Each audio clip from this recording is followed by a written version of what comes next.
In Chicago, you know that all sports rock. The Bears, Hawks, Bulls, Cubs, and Sox. Pick your favorite, you can choose. As long as the Packers lose. For everything you need to know, it's Bill Swerski Sports Talk Chicago. Bill Swerski Sports Talk Chicago. Hey everybody, welcome to another edition of Bill Swerski Sports Talk Chicago. This is your hosts, Alex and Sean, and we've got a lot of things to say. A lot of them are going to be angry and negative, so buckle up. Let's quickly thank our sponsor, though, the Rockford Ice Hogs. If you're not familiar with the Rockford Ice Hogs, they're the AHL minor league affiliate of the Chicago Blackhawks. What does that mean for you? You get to see the stars of tomorrow today at family-friendly, affordable prices. The season is going on right now, and guess what? If you are trying to find last-minute gifts for holiday friends and family and loved ones, head on over to icehogs.com. Get a hat, shirt, jersey, tickets, and more. Tell them Swerski Sports sent you. Alex, I'm going to start off today by saying that with the remainder of this season,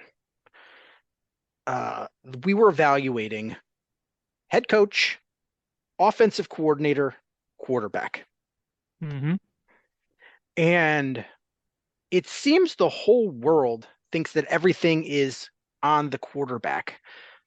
But I don't know how you watch today's game and don't clearly see there, regardless. I mean, there's never 100% in one direction, but how do you not see that there is huge fault with this coaching staff?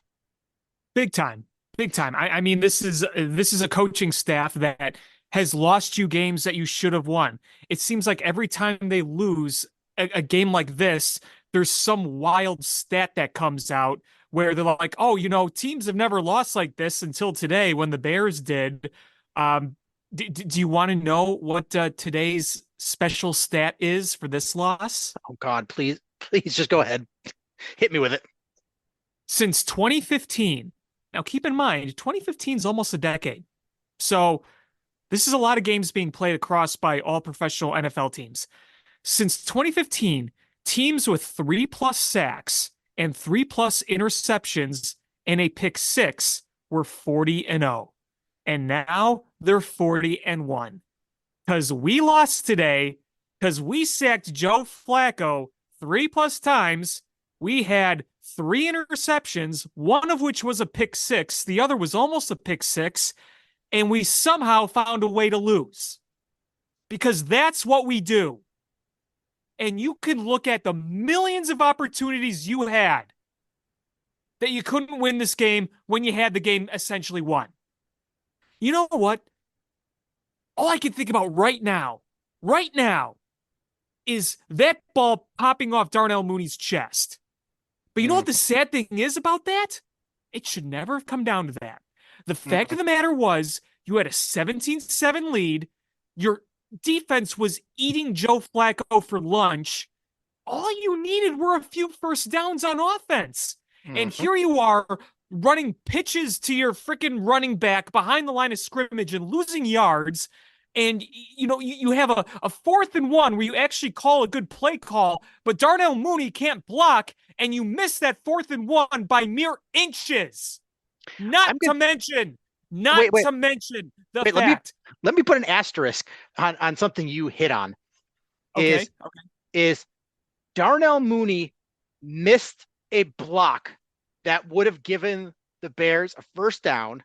Yes. He also dropped the game-winning touchdown that hit him in the chest. Correct. In a contract year. Yeah. Darnell Mooney has been bad this year. I would venture to say, I don't know the stats in front of me. I would put a lot of money on that he leads the Bears in dropped passes this year. I mean, it's very possible. DJ Moore doesn't drop those passes, that's for sure. He was out there with a gimpy ankle and still making things happen. There's just so many things. If 2 different players hadn't dropped interceptions in the first half, the Browns don't score that touchdown. On Correct. that touchdown play or drive, two people dropped sure interceptions. That went there. Had your tight end been able to catch a pass that hit him in both hands. The Robert Tonyan, and Yes. that's what I was going to talk about. Is that I retweeted. I don't know if you saw. There was a Twitter account with a check mark that says it's like a news company. Said Justin Fields misses his tight end. How does Justin Fields? He hit his player in stride in both hands. How is that on Justin Fields at all? That could not have been a more perfect pass. It really could not have been more of a perfect pass. He just flat out dropped it. Just flat out dropped it. And he would have been gone. Yeah. I just, and I've seen people be like, well, Luke Getsy had a bad game today, but Justin Fields holds on to the ball too long. Hit the receivers. There's no receivers open. You're like, well, if he throws too soon, he can't read a defense. And if none of his receivers are open, he holds the ball too long. You got to make up your mind. You have to make up your mind. It can't be both. It can't be both because he's scanning. There's no receivers open and he's throwing balls away. But Luke Getsy can't call an offense. He calls so many run plays from a shotgun that go nowhere. He has run plays that take too long where his running back can't get ahead of steam and has to rely on a whole being there in order to make something happen. His wide receivers aren't blocking. He's not calling routes that are scheming guys open, and he's not utilizing the player he has. How thick of a skull does Luke Getsy have that he can't for the life of him go, you know what? Everybody keeps yelling at me saying I should roll out the quarterback. Maybe I should try that and just not. And how many times does that sweep running back designed run have to be run before it fails for him to understand, yeah, that's a bad play? How many screen passes have to be run before he realizes we're bad at screen passes? Both normal screens and the wide receiver screens. Like, how often does that have to happen before he just goes, this does not work him? You remember the first play of the drive after the Bears gave up the game-tying touchdown and they lost yards? Yeah. And you darn well knew they weren't getting those yards back. You knew they were going to be punting right there and then. Yeah, absolutely. How is the sideline reporter said that after she talked to Matt Eberflus, she's like, one thing we have to be better about is not getting ourselves in third and long. I'm paraphrasing, but essentially that's what they said. They have to be more productive on first and second down so they're not in third and long. And immediately after that, every drive, they were in third and long. And you were losing yards on first down. So your second down, you even had to make up ground. Yep. So you just put yourself behind the eight ball. It's unbelievable. And I wanted to talk about, prior to this game that, most every single team defers if they win the coin toss to open the game. Mm-hmm. They want to start on defense. They want to have the first possession of the second half. And that's become the norm in the NFL.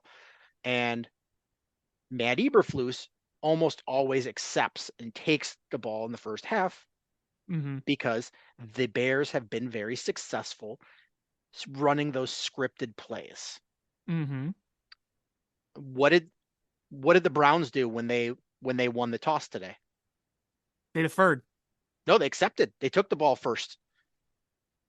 Oh wait, the Browns won, right? Yeah. So the Browns. Sorry, I was thinking I thought the Bears won the toss. Never mind. No, the Browns accepted.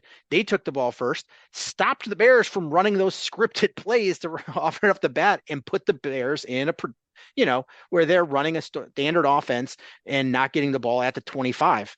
And the Bears went ahead and didn't go anywhere on that first drive. Yeah, And that's it's they saw what the Bears do. They want to accept because they want the ball at the 25-yard line to give them cushion and the ability to run their scripted plays from the 25. And when you put them behind that 25, they don't run the scripted plays and they start doing Getsy's normal play calling. And it was an abysmal first half. It's so now the Bears are in this situation where they, I mean, this is bad decisions compounding. Is you're at the point now, you hired this coaching staff. So, well, the Bears hired this GM, and I'm not ready to move on from Poles yet. Yet. Neither am I. I actually think I actually think some of the stuff he's done with the roster has been really damn good. Like Montez Sweat has been a godsend. Yes, but he has absolutely huge franchise changing decisions ahead of him right now. Oh, of So, course. but they put themselves in this position. They hired this GM, then they hired this coaching staff, and he essentially had to hire from predetermined list of candidates that were already interviewed. He was given his choice to hire between the 4 whatever head coaches that they interviewed already before they hired him. And that was bad. We've talked about that. But he now has this situation where, all right, we have a quarterback. Like, when was the last time the Bears brought in a head coach and a quarterback in the same year? Well, let's see. They didn't do it with Matt Eberflus because you already had Justin Fields. You didn't do it with Matt Nagy because you had already had Mitch Trubisky. And when you brought in John Fox, you already had Jay Cutler. And then when Lovie Smith was before that, and you already drafted Rex Grossman by that point, and you had a bunch of hodgepodge. Shit. It's been a long time since you aligned your quarterback, and we keep chasing. It's, well, our quarterback's not working with our existing offensive coordinator. Let's bring in their quarterback. Then it doesn't work out, and you're like, well, maybe we bring in a new offensive coordinator to fix this, to make this quarterback work. Then it doesn't work out, and they're like, well, let's get our new quarterback for this offensive coordinator. That is a vicious cycle that you've got yourself in, and you have found yourself in that same situation. And so now you've never been able to properly evaluate this quarterback because of injuries, because of bad offensive coordinators. And you've got a head coach now, is not a good head coach, but he has found himself as showing that he's a pretty darn good defensive coordinator. Mm-hmm. And he has this team playing hard. He's building a culture where guys keep playing hard and they didn't quit when they looked like they were the worst franchise in the football. And but he's a bad head coach. He makes bad decisions on when they go for it on 4th down, when to kick it. Why didn't he kick 50-yard field goal in the first half? And yeah, and I know a lot of people are saying, well, it was in the wind and the weather wasn't favorable. And okay, he very well could have missed that. I'd still take my chances with a field goal over a Hail Mary. That's just me. absolutely. And the bad play calling that they put themselves in to get there. Yeah, why would you play for a field goal and not try to kick a field goal? They were clearly trying to get into field goal range. I don't get that. And there was another point too where Mooney could have had another catch and could have given them another cushion for a few yards, but he couldn't. You remember that? Yep. I know the throw was low, but it's you kick that field goal and then you intercept that on that last drive of the first half, and you are up big going into halftime. But you were already leading by double digits in the 4th quarter. But anyways, back to my point is you've got yourself in a situation where if you fire your head coach, you essentially have to reestablish this culture in your building and rebuild that. If you fire the offensive coordinator, but keep the head coach, you still have those problems with your head coach where he's not a good head coach. And you're essentially asking him again to do double duty of being head coach and defensive play caller. Mm-hmm. And you have to make a decision on a quarterback because we'll talk about that number one overall pick. But it's you have to make a decision on this quarterback based on him having to play under a bad offensive coordinator. Is what do? Do you bring in a new offensive coordinator with your existing quarterback? If you're going to replace Getsy and Fields, you have to replace Flus, right? You have to clean house. Yeah, yes, you do. You do. I don't know how you bring Luke Getsy back any which way. He is the most out of those three. He's got to be the most culpable of getting rid of. I would agree. I definitely would agree. And I don't know how you rank 2 and 3 because if you really feel Caleb Williams, and I'm not shitting on Caleb Williams, he had a great college career. He's a really good quarterback. It's so hard to gauge quarterbacks though, and projecting them as from college to the NFL. It's so hard. I don't I know. I just just don't know. my fear is, and this is partially based on the fact, I mean, it's a lot based on the fact that the Bears have had a miserable franchise history of developing first round quarterbacks, is we've got one who can make the throws, who's dynamic as an athlete, and you just don't put him in the positions to do the things he wants. Is you're going to have to develop who's going to develop him. I'm almost of the mind, and this is a crazy idea, is we obviously need more weapons because Darnell Mooney is your number 2 receiver, and he's been bad this year. You need another weapon. Yeah. Is you add a serious weapon on the opposite side of DJ Moore. You keep Fields. You bring in an offensive coordinator, and the hope is if that offensive coordinator does really well, if Flus does not improve as a head coach, you pull what they did to Lovey down in Tampa and you fire your head coach and promote your offensive coordinator to head coach so he doesn't leave if that works out. And I think that's probably your best bet as far as how you move forward, is because you cannot go in forward Luke Getsy. He cannot. Can't. I'm not saying he doesn't know an offense, because we know Mark Trestman knew an offense, but knowing an offense and going out and executing that offense in a live game are two different things. Right.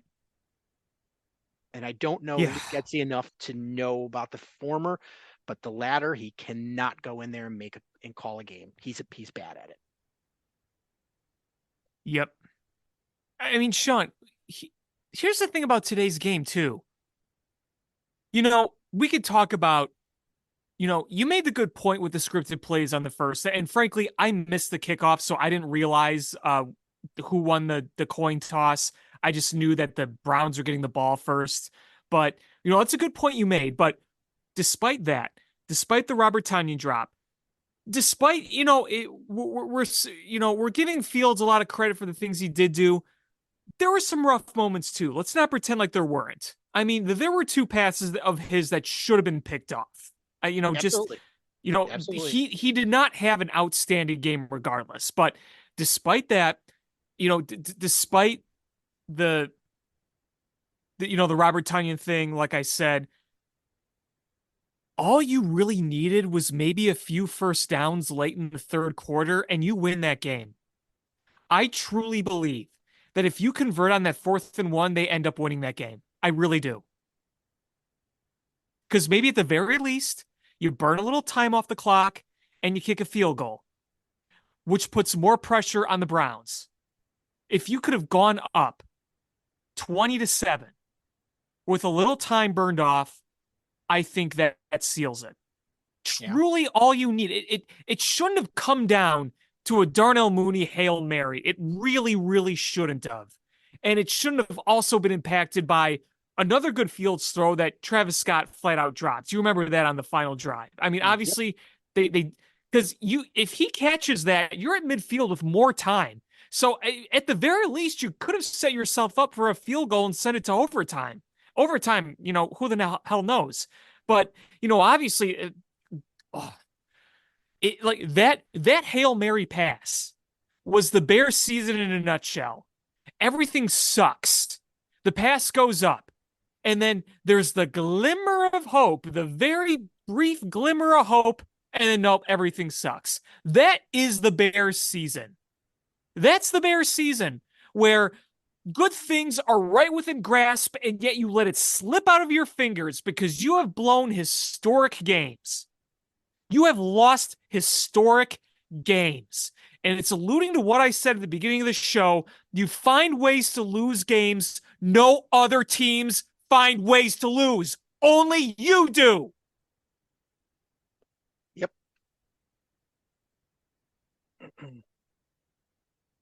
Here's the other thing too.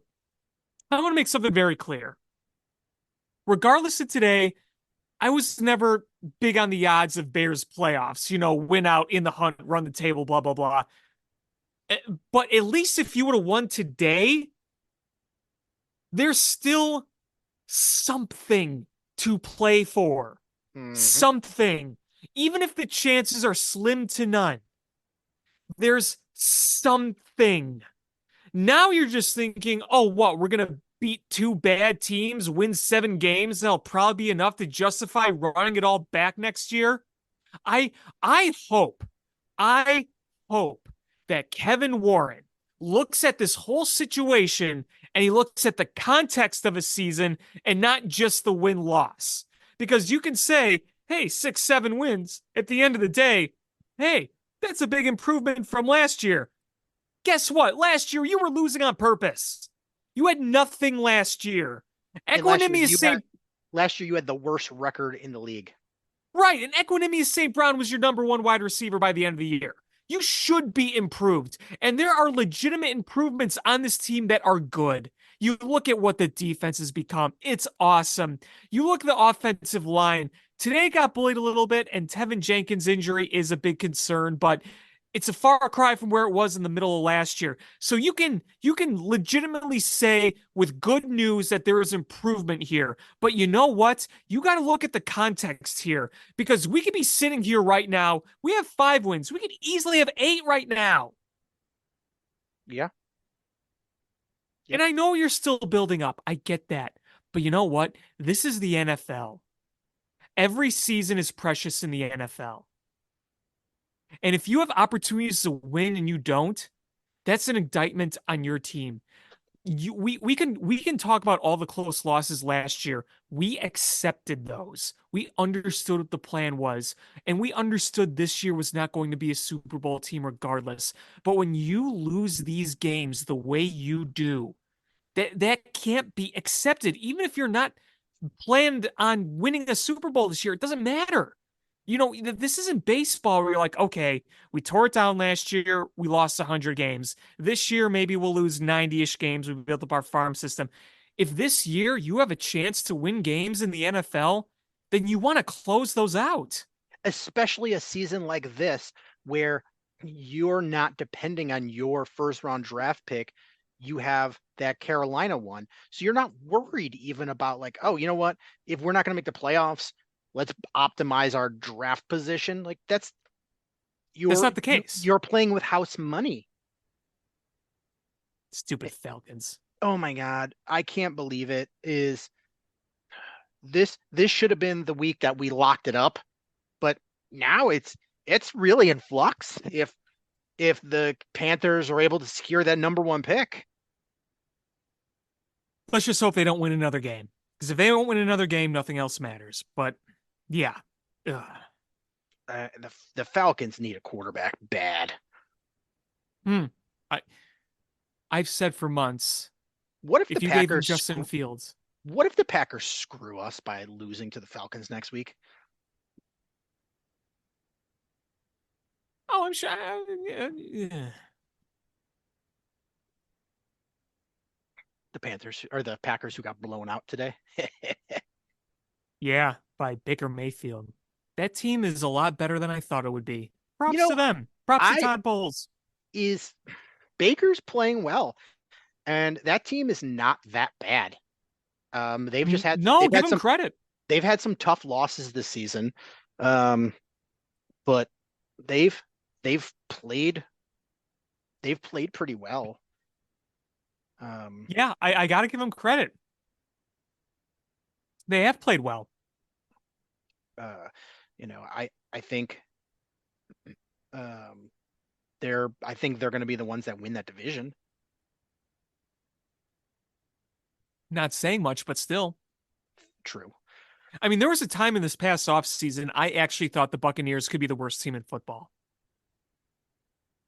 You know, I that's a the yeah, we thought well, I thought that going into or after the season ended last year, projecting a year out. I was like, oh, I think the Panther or the Buccaneers will be the worst team in football. No more Tom Brady, old roster. But Bruce Arians is gone. I sort of expected them to trade some of those wide receivers and Yeah, and not pick up a veteran quarterback, almost tank, if you will.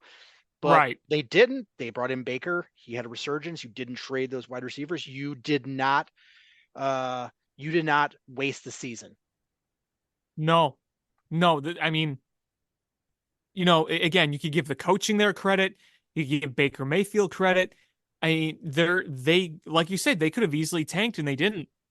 I mean, I think Baker Mayfield's obviously to me a bridge for them, but obviously they're in a position where they're not going to be drafting necessarily one of the top quarterbacks because they got a good record. But if you can keep Baker Mayfield and you can keep yourself competitive, and then you get a chance by some way to get a quarterback in the future. But if you're competing right now with Baker Mayfield, you got to be feeling pretty good about your dynamic. Yeah, I mean, honestly, he's playing well enough that why not build around him? He's not uh, he's not that expensive. You don't have to sign him They to could. you don't have to sign him to like a huge contract. Just build around him and build a tough defense and a steady offense, and it you teams with worse quarterbacks have won the Super Bowl. And it goes back to the frustration of the Bears. Imagine where they could be with superior coaching. Yeah. I can guarantee you, with better coaching, we'd be in the playoff mix, legitimate in the playoff mix. We would be at 8 wins at least with a better coaching staff. At least 8 wins. 7 or 8.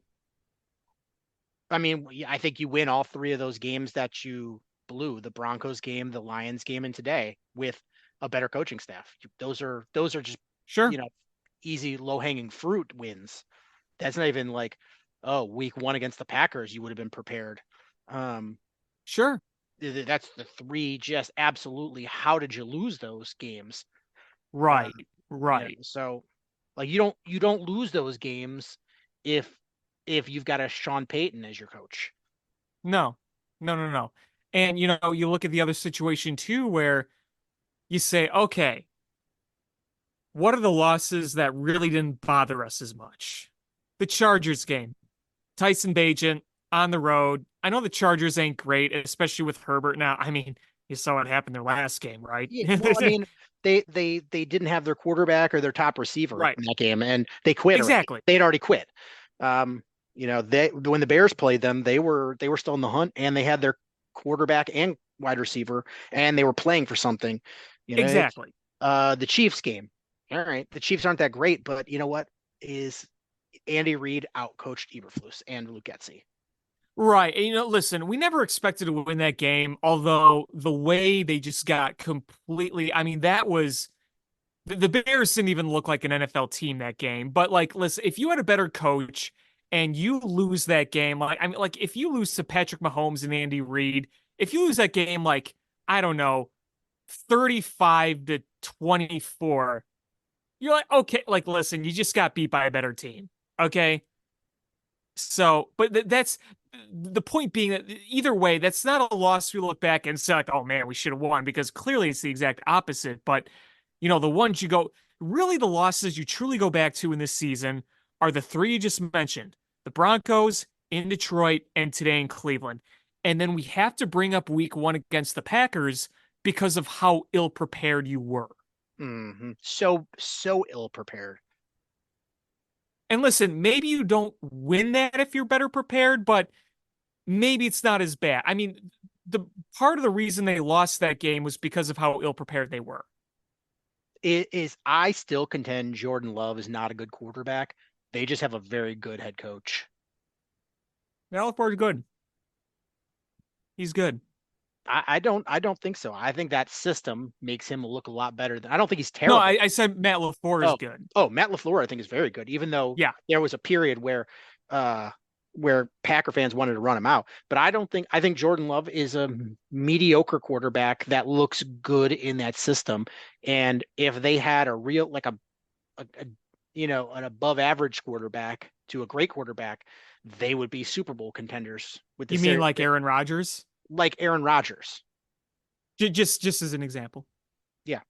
But uh but I mean, you look back, the Bears should have been better prepared against the Packers. They should have played a lot better against Tampa. They played bad. Chiefs, you're like, okay, they should have won Denver. Um, the Chargers in New Orleans, those were bad. Should have won that game against Detroit. Should have won today. I mean, It's the just, Chargers in New Orleans, those are both Tyson Bagent starts. yeah. So But you look back and you're just like, this is how do you go on from here? What's the right of who would let you can't run this back. I no. think I think that's clear. There's not a progression where you're like, okay, this is getting better and better, and with an full off season, you're like, oh, we could really. No, it's clear that this is not working, and I think Luke Getzey is the most culpable for why this is not working, and he's Well, got to go. yeah. Well, it's you look at this whole thing because it's like, listen, the big questions we have here are the coaching and the quarterback. Well, those are like two of the most important things. You need a good system and a scheme, and you need your quarterback doing good because if you took those out of the equation, aka the two most important things, you look at the other aspects of this team and you're like, okay, look, our defense is really good now. Montez Sweat is an absolute monster. Jaquan Brisker is a monster. Kyler Gordon's a monster. I know Eddie Jackson is kind of washed, but hey, he had a pick today, so that was cool to see. And look at those other guys like on the line, like Demarcus Walker stepping in for the injured Yannick Ngakoue. You saw him make plays. You saw Tyreek Stevenson with that incredible interception. I mean, those players on defense, you're like one after the other. You're like, man, look at that. So you're like, hey, defense, I'm not worried about. And, you look at the offense. Okay, Cole Kmet is looking more like a number one tight end. We know DJ Moore is really damn good. And if you had a good scheme, the warts on your offense would be less noticeable. Because then you could just say, okay, well, we can go out and get another wide receiver, an elite wide receiver to pair with DJ Moore, and you get a center, and that'll help. And, maybe some other depth help on the line. So you feel okay about all those things. But when the two most important questions are your quarterback and your coaching, that can make or break everything. Yeah. I mean, honestly, I look at this is my rough off season. Obviously, things will change, but as you see things progress in the last couple weeks and see how the draft starts to play out, but is Darnell Mooney, you let him walk. I don't think you can justify. You draft his replacement. You draft his replacement and you spend that money on someone else. I think you need another veteran receiver, but not a top flight one. I think you draft your number 2 receiver and you bring in a veteran depth piece. Yeah, like a 3 or a 4. Yeah, like you sign like a number 3, like a guy that was a 1 or a 2 on a really bad team, but would be a 3 or 4 on a good team. That Sure. kind of guy. You sign him,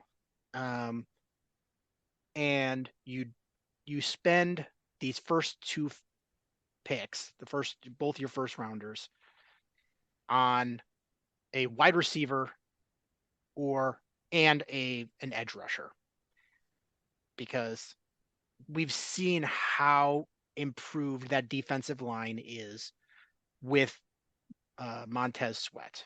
It's been night and day.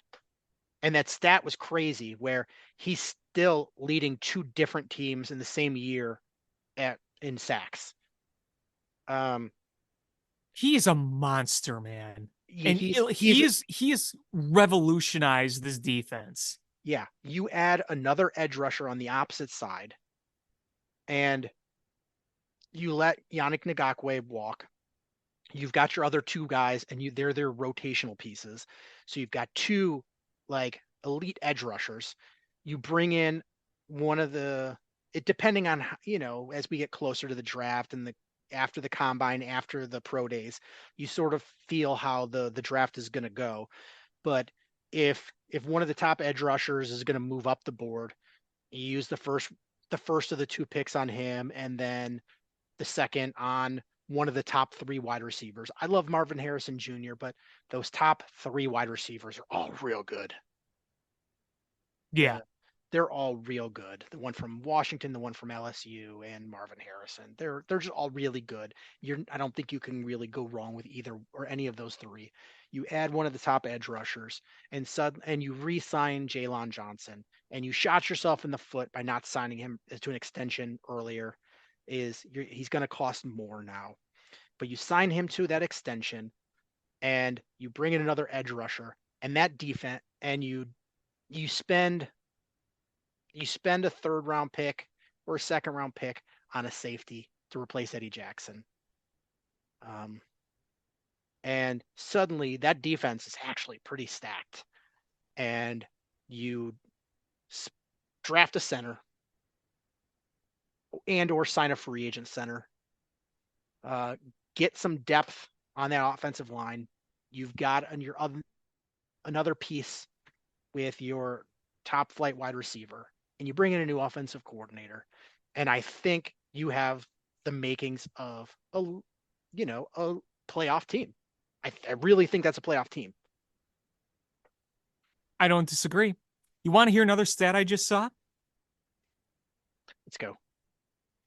The Bears have lost 3 games this season where they had a 10-plus point lead in the 4th quarter. 3 times. We mentioned those games, right? Remember? Mm-hmm. Yeah. That's tied for the most in a season in NFL history. Like, there's just so many of those. Like, this has never happened, or this is the 2nd time in the history of 100 years of NFL. Like, how many of those do you have to have before you go, man, something serious has to change?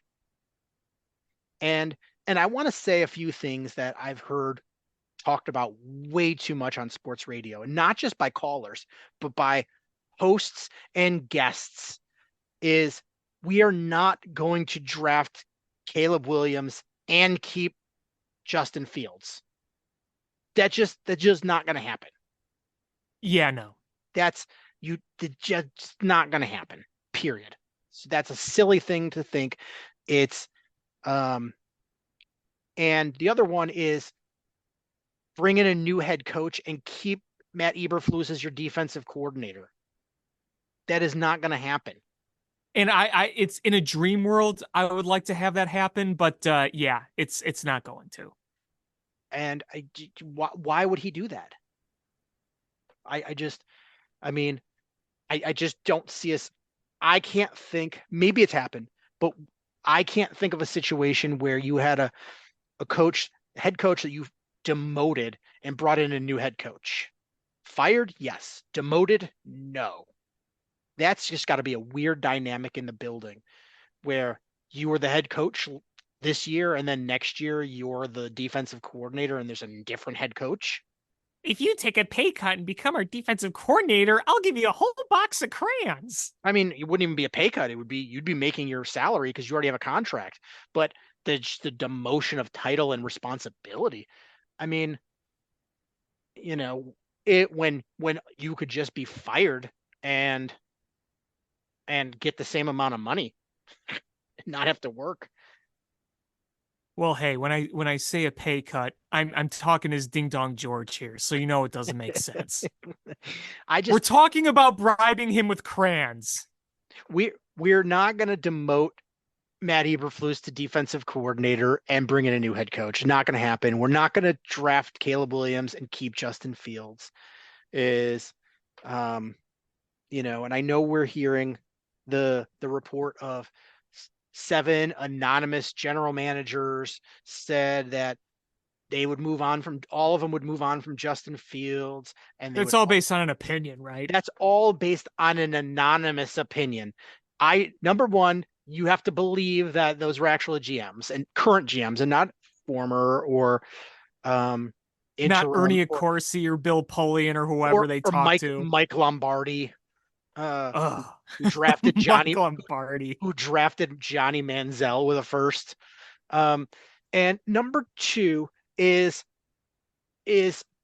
anybody that's trying to drive down Justin Trade's trade value, a third rounder, or you'd have a third rounder, but you'd have to send back a sixth rounder and him to get anybody that's saying that is intentionally trying to drive down his value in a trade. And the third thing is, remember how many anonymous GMs last year were like, you got to trade Fields and draft Bryce Young. You got the opportunity to draft Bryce Young and you got to take it. How is that working out for Carolina? Not great. Not great. And honestly, in the revisionists that are like, you could have drafted CJ Stroud. Where were those people on draft night or draft week or the month leading up to the draft? They were all, CJ Stroud is dropping like a rock. He's got bust written all over him. Did you see his Wonderlic score? This guy, Bryce Young, is the only option there. And or Will Levis or Bryce Young. CJ Stroud drops out of should be not even a first rounder. Anybody can say things after the fact. Go back and look at the evidence. It's all online. You got to look it up.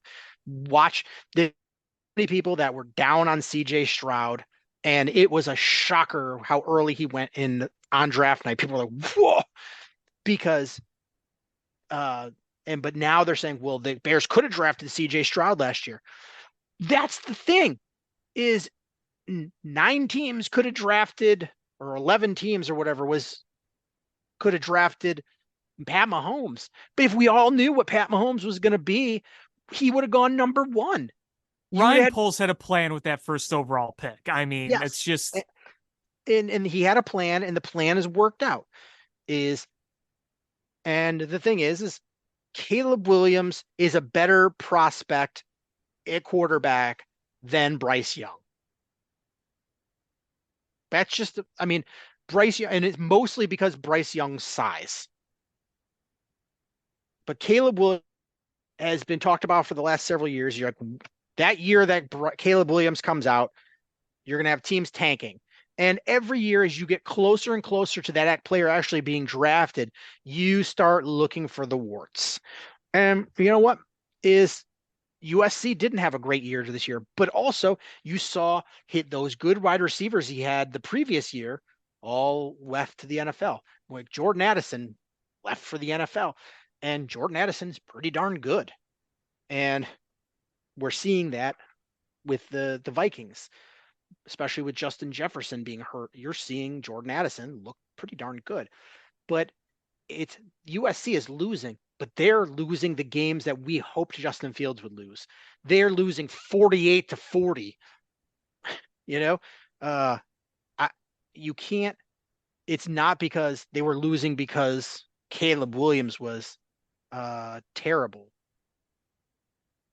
and Right. that's so it's it's as you watch him, he's got a lot of things, but a lot of talent, a lot of desirable skills, but drafting a first round quarterback is a just an absolute uh absolute crapshoot. It takes luck, it takes skill, it takes courage, it takes development. And that's a And the right coaching, which goes in with development. yeah. Caleb Williams this year. I'm going to read game by game how many points USC put up. 66, 56, 42, 48, 43, 20, 32, 50, 42, 27, 20. They put up some points this year with no wide receivers. So I just, you know, like if they decide, if Ryan Poles evaluates and is like, you know what, we think Caleb Williams is going to be special. We truly believe that. Number one, Luke Getsy cannot be his offensive coordinator. Period. Period. With a T at the end. Period. But if you decide, I'm not going to hate. I love Justin Fields. I would stick by Justin Fields. I think that's the right choice. But if he sits down and his heart of heart says, you know what, is Caleb Williams is the dude, and I think he's going to be special, and we can bring this out of him, and he's our guy, then I'm gonna trust him. But it doesn't sticking with Fields or drafting a quarterback does not buy you time as a GM. If he swings and misses on Caleb Williams and Justin Fields goes somewhere else and is really good, Done. that looks so bad on you. But you've got to make these right decisions. And I think, and again, this is assuming that last week we were sure lock Carolina was getting the number one pick, and today just threw all that into sheer mayhem. Reckon Falcons. To be fair, the Panthers, even if they win another game, are still in the number one spot. So it's still the best chance out of any team of getting that number one pick. It really sucks. They hurt themselves. If they would have lost today, it would have almost been a lock. Did you hear about like how tickets in Carolina are going for 45 cents? And I don't know if you saw the pictures of the crowd. There was like no crowd. And listen, we see apathetic, empty crowds for baseball games, for teams that are bad, NBA, NHL. But when you see NFL stadiums as empty as Carolina was, boy, oh boy, does that say something. You get 8 home games in a year and you play once a week. Those games should be packed. Every single one of them draw. If they're not, that's screaming volumes. That owner has no self-reflection. No.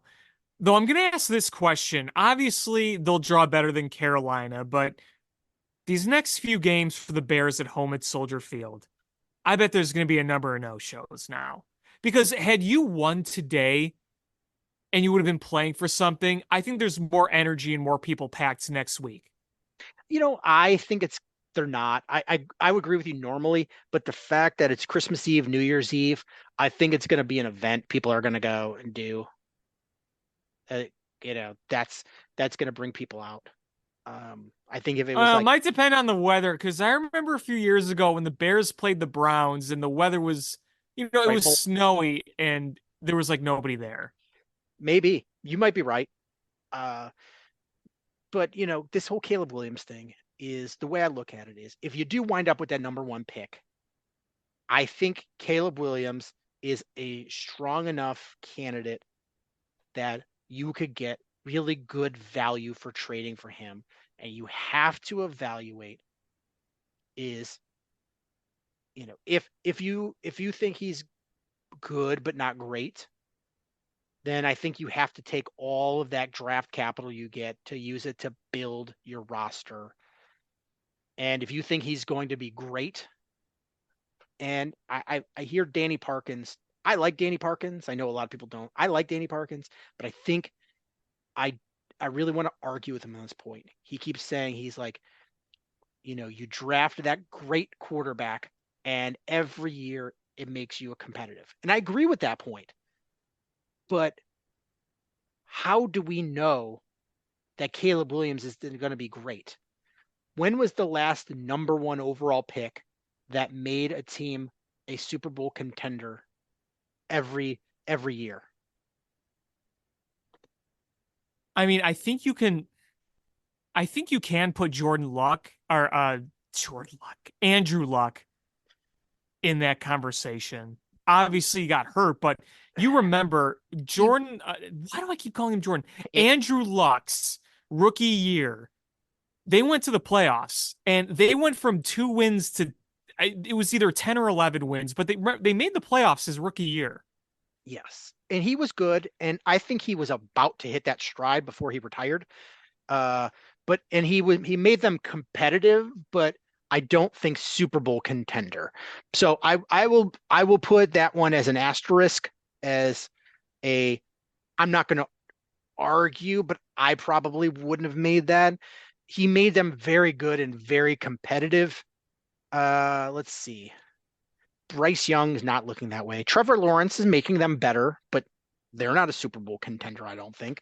Um, No. Joe Burrow. Okay. But Joe Yeah, Burrow, I think Joe Burrow. Obviously, he had the ACL tear, but Joe look what he Burrow's did look when he good. came back. Kyler Murray, no. Baker Mayfield, no. Jared Goff, no. Jameis Winston, no. Andrew Luck, not as much, I don't think, as Joe Burrow, but I think if he would have stayed in the NFL, I think he would have been better than Joe Burrow. Um, Cam Newton, it was a brief window. Yes. I mean, they got to the Super Bowl eventually, but when was Cam Newton drafted? Was that 11, 20, 10, 2011. He was 2011? there Okay. was there was that brief window that he was just phenomenal. And but the way, you know, we keep I keep hearing people say Justin Fields that, oh, you be a running quarterback and you shorten your career. If you play the way that they ran RG3, and I don't blame RG3 the way he played. I believe the way they play called him, which is kind of what Getsy's trying to do with Fields. Um, you shorten the career, and the way Cam Newton played, you shorten your career. If you play the way Michael Vick and the way Lamar Jackson, I don't think you shorten your career being a mobile quarterback. I think you just add it as your arsenal. Just don't Is let, yeah, don't set up is dog fighting. yeah, true. Is you like Lamar Jackson doesn't run all the time, but when that play is there, he runs and then he slides. He's not taking Right. those big hits. You're Right. not decreasing your lifespan as a quarterback by running and sliding. Sam Bradford did not. Matthew Stafford, it's hard to judge him because he played so long in the Lions, but he was pretty good. He was Uh, pretty good. They never and won a playoff game with him, but I mean, yeah, they made them relevant for a bit. yes, it was hard to separate him from being the Lions. If he would have played on a different team, maybe. Jamarcus Russell, absolutely no. Alex Oof. Smith, no. Eli Manning, no. Eli Manning won 2 Super Bowls, but if you take away those 2 Super Bowl wins and just look at his regular season career numbers, they're not that good. They're just longevity numbers. Is He led the NFL in interceptions way too many times. Carson Palmer, no. David Carr, no. Michael Vick, He could have been an all-time great. He was, yeah. I mean, it just he Michael was his Vick, own worst. maybe. He was his own worst enemy. Tim Couch, no. Peyton Manning, yes. Yes. Peyton Manning is when Danny Parkins makes that argument, he's expecting you to draft Peyton Manning. And the last time a Peyton Manning was drafted was 1998. I mean, here's the thing is Peyton Manning is a top 3 quarterback of all time. You're not going to get that very often. Um, and then before that, Drew Bledsoe. Yes, I put him in there because every year Drew Bledsoe. I'm thinking Drew Brees. Drew Bledsoe, no. Drew Bledsoe was very good, but not that elite guy. Even though he took you to a Super Bowl, I was going to say, I'm like, I was thinking Brees when I looked at that. So Drew Bledsoe no. was good, but yeah, he was no Drew Brees. Jeff George, no. Troy Aikman, even though he's in the Hall of Fame, even though he was a Pro Bowler, I think he was a product of good team around him, more so than he was a good quarterback. But I think you could say both. I think both's valid. Like, he was a very good quarterback and well deserving, but he had a great system and coaching around him and weapons. Vinny Testaverde, no. Even though he had a very good career, Vinny Testaverde, no. John Elway, yes, but that was 1983. Yeah. Let's see. Steve Bartkowski, no. Jim Plunkett. It sounds like you just named that. I know who he is, but it sounds like you just named him up. Steve Bartkowski. You gotta draft a Bartkowski. Oh Mike Wazowski. If there was a guy in this draft named Bartkowski, every Bears fan would be like, gotta draft Bartkowski. It's a bear name. Oh God, could you imagine the calls to Mully and Haw? Get Bartkowski. But my point is, just because you draft a quarterback number 1 doesn't mean he becomes Eli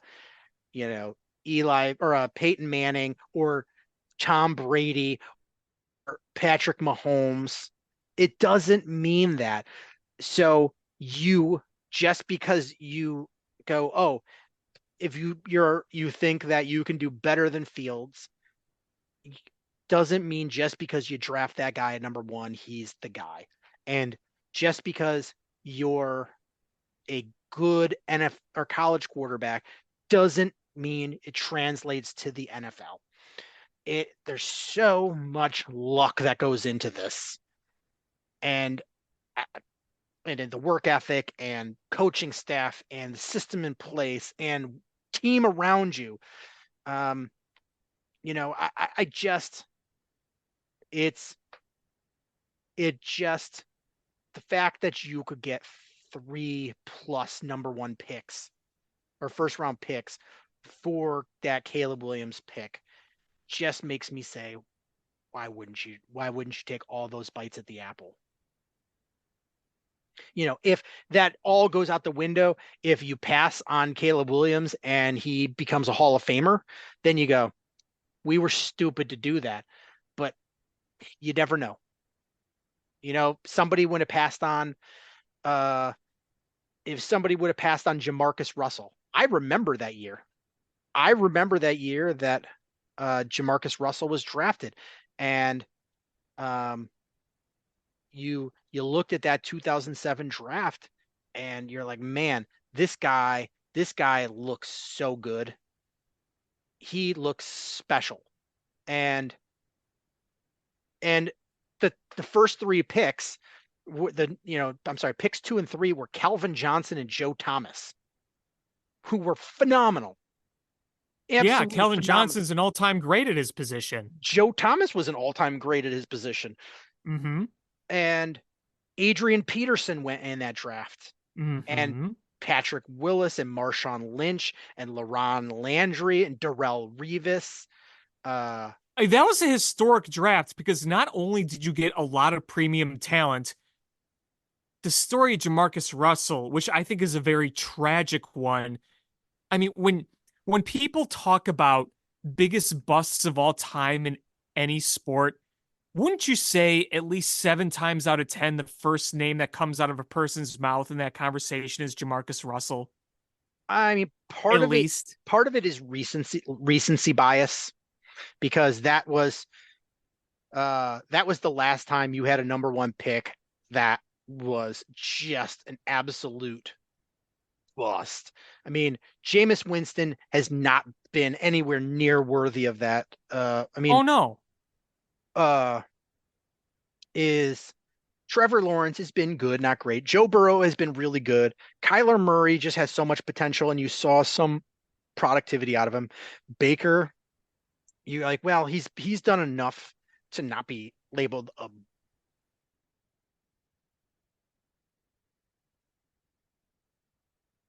bust. Like if he was first pick, nobody on bust. But good enough. Myles Garrett's been very good. Jared Goff has had a solid career. Jameis Winston has been bad, but he's hung around long enough.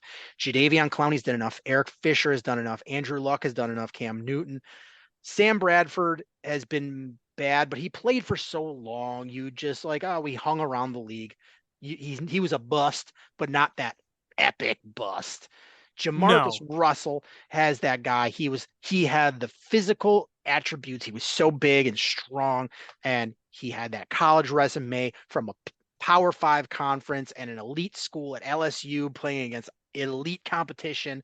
And he had the resume, he had the school he went to, and he came out of that draft as you can't miss prospect, and he was out of the league shortly after he came in, and So he I was here bad is while I was there.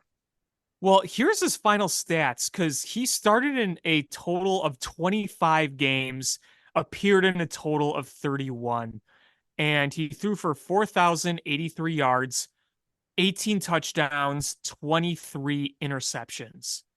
And that is a QBR average of like 20 some.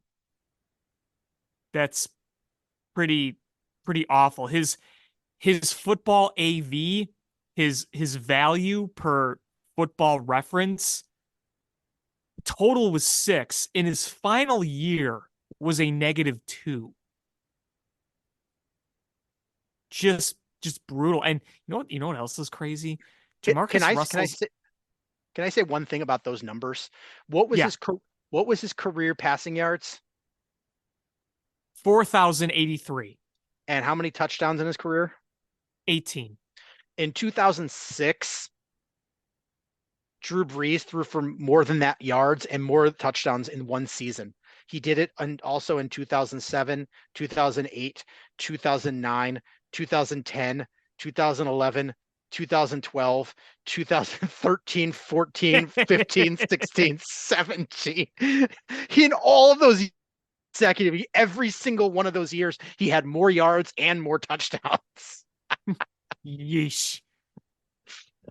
In Uh, all those seasons, compared to Jamarcus Russell, 31 games, 25 starts, a record of 7 and 18. He had a 52.1% completion and a touchdown percentage at 2.6, interception percentage of 3.4. Ugh, boy.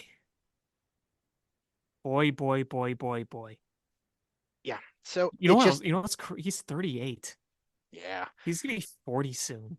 It's just that's my thing is there's just so much risk in putting everything in that basket.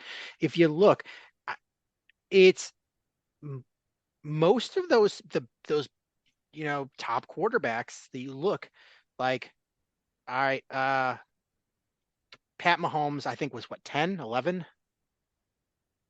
11, I think. It, let's I try to block that out of my memory. yeah, I want to say 10, 11. And Tom Brady, who's the best quarterback ever, historically, sixth round draft pick. Tua was a first round pick. I want to say Josh Allen was like 10th. Jets, that's a terrible position. Pat Mahomes, 10.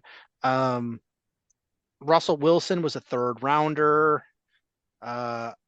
What's his name from the Chargers? Justin Justin Herbert. Herbert. He was what, 12, something like that. Um, you have uh, Lamar Jackson. I think he was the last pick of the first round. Um,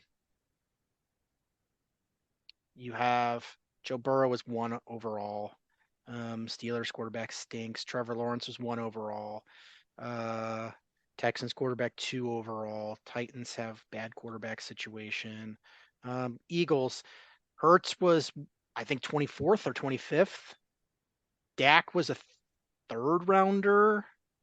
Um, Brock Purdy was Mr. Irrelevant, the last pick in the draft. Uh, Also, shout out to my friend Chris Mills for getting me a Brock Purdy jersey. I am now a proud owner of a Brock Purdy jersey. Thank you, Chris. that's cool.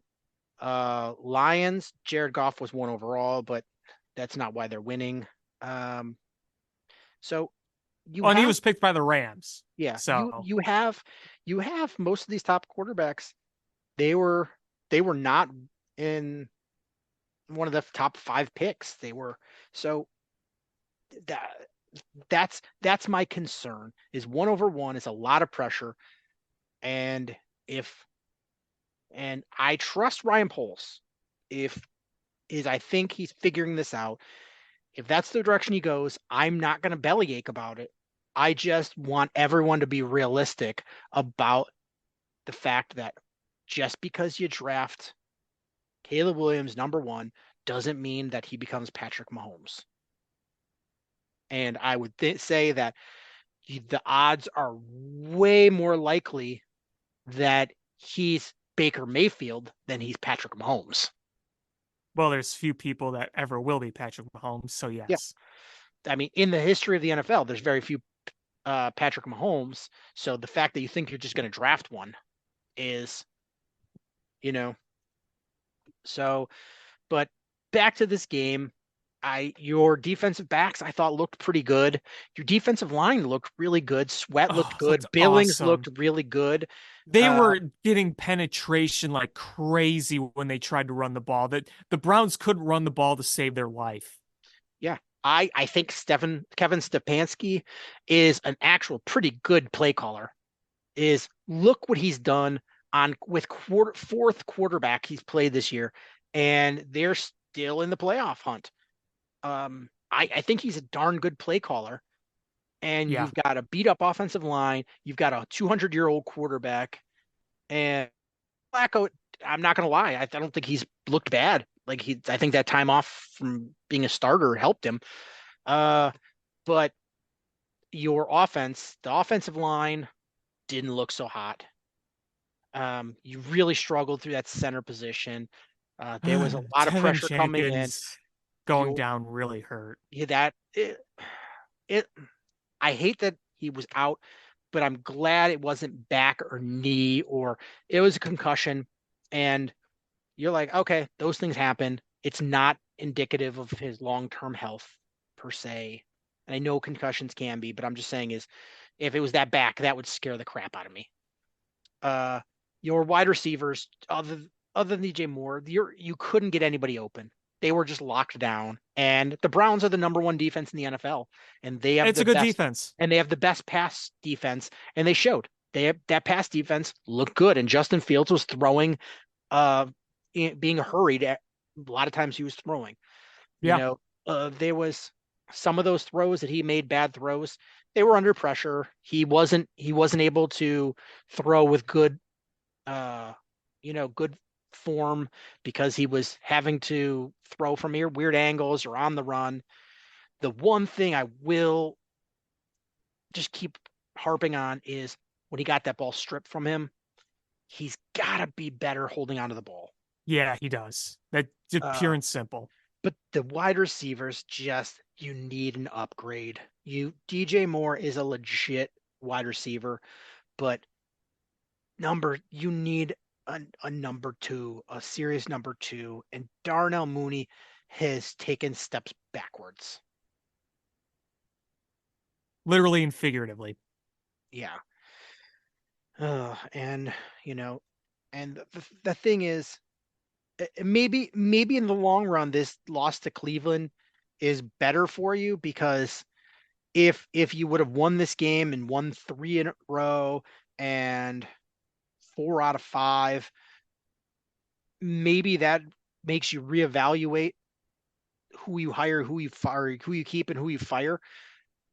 And this maybe gets you to the spot you need to be, but it still sucks, and you hate losing. And Yep. we've got If this is Arizona the next straw week. that broke the camel's back, then I'll feel differently about this. But for the time being, it really freaking sucks. I think the ultimate straw is going to be that last game against Green Bay. If you get embarrassed by Green Bay, I don't know how you bring the head coach back. Um, but when you look at the draft right now, the season ended now. You're drafting 1 and 5. I think that's not a bad spot to be in. No, it's not. Draft wise, it's not. Yeah. Um, you know, you could uh you could get this number one wide receiver and the number one edge rusher in the same draft. That's a good spot. Yeah, that'd be pretty nice. Um, yeah. But next week you've got a team that I would have much rather won this game and lost against Arizona. Yeah, Um, well, but yeah, I mean, there's you've got 3 games left in this season, and we're done. Um, Arizona, Atlanta, Green Bay. On paper, those are 3 winnable games. right, Just what are you going to do with them? right. I mean, you really should beat freaking Atlanta, right? I You mean, should that's beat Arizona that's too. a you should, but at least they have Kyler Murray, who, you know, obviously the 49ers, my second team now, beat up on them, but they did score a little bit, so it'll be interesting to see, but they obviously don't defend or anything. I mean, they scored a bunch of points, but man, there's no defense there whatsoever. No. None. And Kyler Murray did not look too hot. They just um, they were able to run the ball. Um, so yeah. What do you want to talk about next? Well, didn't we say we were going to talk more Bulls and Blackhawks? Yeah, because there's really been nothing baseball, so let's talk a little bit there. Um, you want to talk Blackhawks? I guess. Hey. This team, the fact that you lost Hall and Perry, this team is just really lacking in any sort of veteran leadership other than Foligno, and Hmm. it's showing. You don't have anything, It's an and AHL team out there. yeah, I mean, it would be a damn good AHL team, but it is you don't have enough NHL talent ready to go, and I don't know where you get it at this point. Is trading for an aging veteran to help you out is wasting some of that draft capital. You spent money which you had an abundance of. Um, it's but uh, there's not those guys available to just spend money on. Maybe you find a team that's trying to dump some salary, and maybe that's the opportunity for you to do one of those things where you grab a player who maybe he's not so bad, but his contract's bad, and you get a draft pick to take him, and it bolsters your team a little bit with a veteran presence, and it's a win-win there. But that's not. I mean, your trade deadline's not for a while. Right. And I mean, at least last year, you had assets to trade, including Patrick Kane. I mean, you traded Patrick Kane and Max Domi, and then a few years ago, you got a steal for Brandon Hagel. What are you going to trade now? Yeah, you know, Peter you got. Mrazek? What are you going to get for a goalie? I mean, Why would you trade him though? Like he's you got to keep him. You can't trade Foligno because he's without him. Where are you? This is a Foligno Bedard team, but you got Vlasic yeah. injured, Seth Jones, Jared Tenorti, uh, Korchinski still not with the team. Um, like where, uh, who knows where Connor Murphy's going to be? He went out today with an injury. I know he came back, but Hall went out with an injury, came back, and then was gone for the season. Multiple times before he went out for the season. Yeah. Um, and they didn't do X-rays on Connor Murphy, which scares me. Mm-hmm. Um, Well, I think, here's the thing that I think we have to talk about when it comes to the Blackhawks. If we're going to talk about individual performances, I think we can agree the biggest disappointment has to be Lucas Reichel, right? yes, And absolutely. there's talks that of sending him back to Rockford.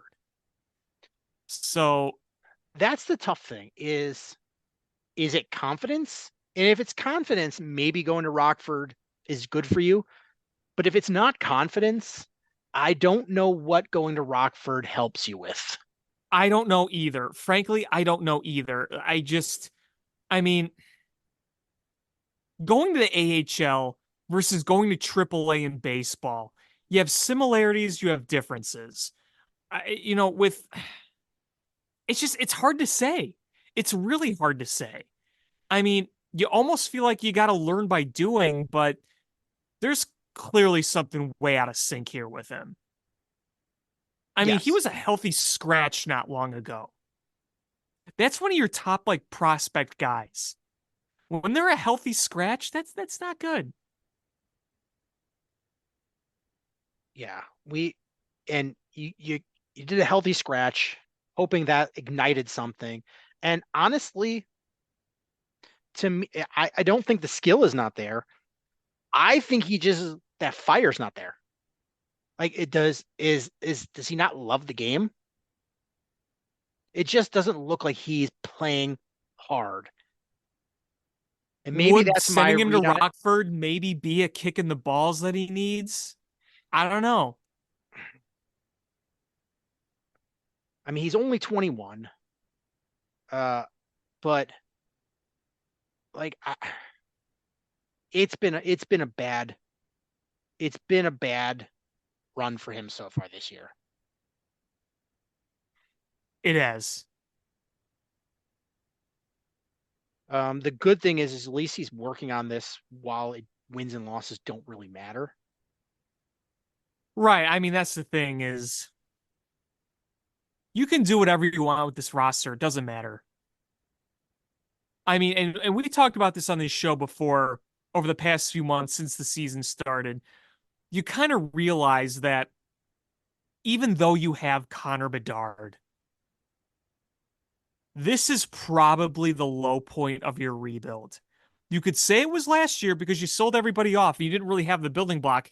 You have the building block and you have more of the vision now than you did last year. But the thing is, in terms of on paper, talent on the ice on the NHL level, this is probably your low point because If you you hope.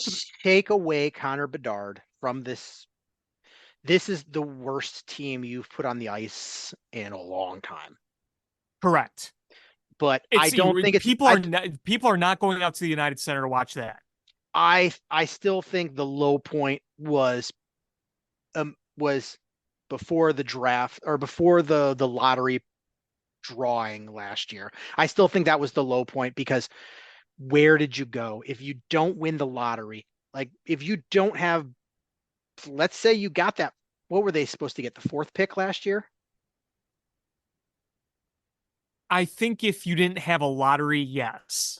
So they could have gone as low as sixth then. I think you can drop two spots.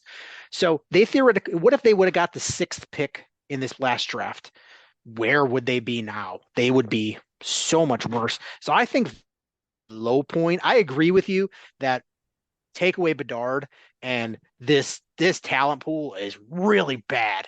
It's really bad, but still think the fact that you have Bedard makes makes it so you have at least a foundation that you've Oh put yeah, I for mean this building. So you in look and terms you're of like, foundation, right. yeah, but so I that's why I don't think in the rebuild you're at the lowest point because I think you have a foundation, but your talent pool is the worst it's been other than Bedard. Correct. Like I said, your vision, your structure, your goal is much brighter than it was last year, but in terms of the actual product on the ice, this is your low point. Because Connor Yeah. Bedard alone is not going to carry a team. You can't have one player carry a team.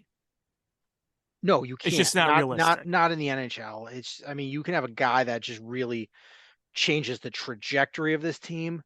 Um and This isn't the NBA. yeah, it's one player can probably do more than one player in a lot of the other sports other than maybe quarterback position, but it's still a team sport. And even your top guy, he's he's only playing like a third of the time in the game. And so Right. you need uh you need players around them. And there's only so much um you know playing with try hard guys and that you can do. Yeah, so honestly, the rest of the season is going to be pretty rough, especially with all these injuries. I mean, it's we were pretty high on the Blackhawks, at least being watchable for the most part. We're kind of getting into unwatchable territory, even with Connor Bedard. And Connor Bedard is awesome. Did you see that goal he scored the other night Yeah. in was it Edmonton? Yeah, it was in Edmonton. Yeah, because it was the Like first point, it was the first goal of the game. And boy, was that good. it was incredible. Like he is incredible. But if outside Connor Bedard, it's unwatchable at this point. And listen, you give credit to guys like Peter Mrazek playing well, but you know what? He's a veteran goaltender who is currently a placeholder. You were hoping to see more from Arvid Soderblom, but he struggled in that. Mhm. The rebound control isn't good. We saw him against Nashville just get completely roasted in that shootout. That's probably the second most disappointing next to Reichel because going to the season, I kind of just wanted Arvid Soderblom getting a majority of the starts and saying, "Hey, you know what? Show us what you can do." But Peter Mrazek's the one that's going to do a better job right now of just keeping you in games. I'm Lucas Reichel is the bigger bummer for me than Arvid Soderblom Oh, by far, because Lucas Reichel is somebody you were counting on. And Arvid Soderblom was just a maybe.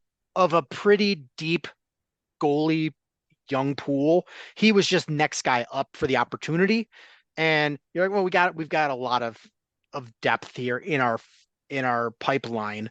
He's like if you have a baseball team and you have a bunch of pitching prospects. It almost feels like he's like a Caleb Killian where he's like, okay, maybe he's something, but if not, oh well, we got plenty of other guys. Yeah, but Reichel is the guy that you were counting on. I mean, Right, absolutely. at least you've got the best odds to draft Macklin Celebrini. Celebrini. How mad would every other team's fan base be if the back-to-back years you got Connor Bedard, Macklin Celebrini? Oh my goodness. People would lose their minds. Oh, yeah, there would be federal investigations. Yeah, you would. That's funny because I mean, as it stands right now, the Blackhawks have the worst record in the NHL. The fact that they have a worse record than the Sharks. The Sharks have the third worst record. Ugh. Who's Anaheim, second? Anaheim. Yeah. Who we did beat. We did beat Anaheim. Um, yeah. So it's really sad that Vegas has 45 points. We have 19.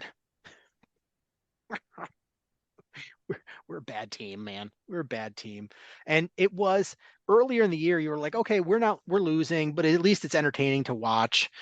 And as much as I hate Corey Perry, and I don't know what he did, the fact that the union didn't even back him up. Again, I'm not going into speculation, even though I'm hearing some things. But the fact that he was a positive on the ice for this team, and so was Hall. And the fact that both of them are gone just really took them from being a team that overachieved. They weren't good, but they overachieved and they were competitive. And now they're not really that competitive. No, they had one nice little stretch like a week ago. Remember when they beat the Blues at home? And then, Yeah. I mean, that was a nice little stretch, but then you've had these. I mean, the one in Seattle was just, oh boy. Yeah, Seattle where you got spanked, Edmonton you got spanked, Washington you got spanked. Um, you you took it to overtime or shootout and with Nashville, but um, you got spanked by Detroit. You got it's too many getting spanks in there. Spanky, spanky, spank. Yeah. It stinks, but I mean, at least it's not a season where you expected them to be good. Yeah, nobody was expecting that. It just and they're more frustrating than we had hoped. Yeah, I think I don't know. Maybe frustrating for me. I'm going to use the word slightly disappointing. The record, I don't care. Right. If they were the same record and they were losing tight games, you're disappointed, but you go, you know what? You I understand. yeah, I just all I wanted to see was growth of the young players.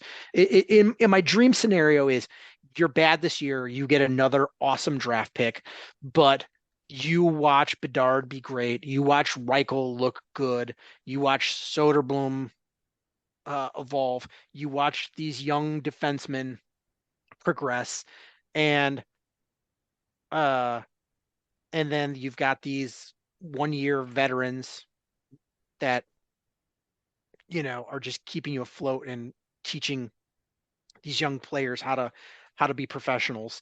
And then next year you go, oh, okay, we got a bunch of money and we've got all these young players under their belt and another top draft pick. We are going to spend some money on legit talent. And uh and then you're okay, now we're ready to, but we're seeing the bad results. And other than Foligno, it's been disappointing as far as the veterans. Injuries have just really been rampant, and some of these rookies just aren't progressing like we'd hoped. Yeah. But hopefully some of this development can be better because the big thing with the Blackhawks over the past decade was understand Bowman. They were probably arguably the worst team for a number of years at developing talent within. I mean, how Uh, many guys did we go through that just didn't pan out at all?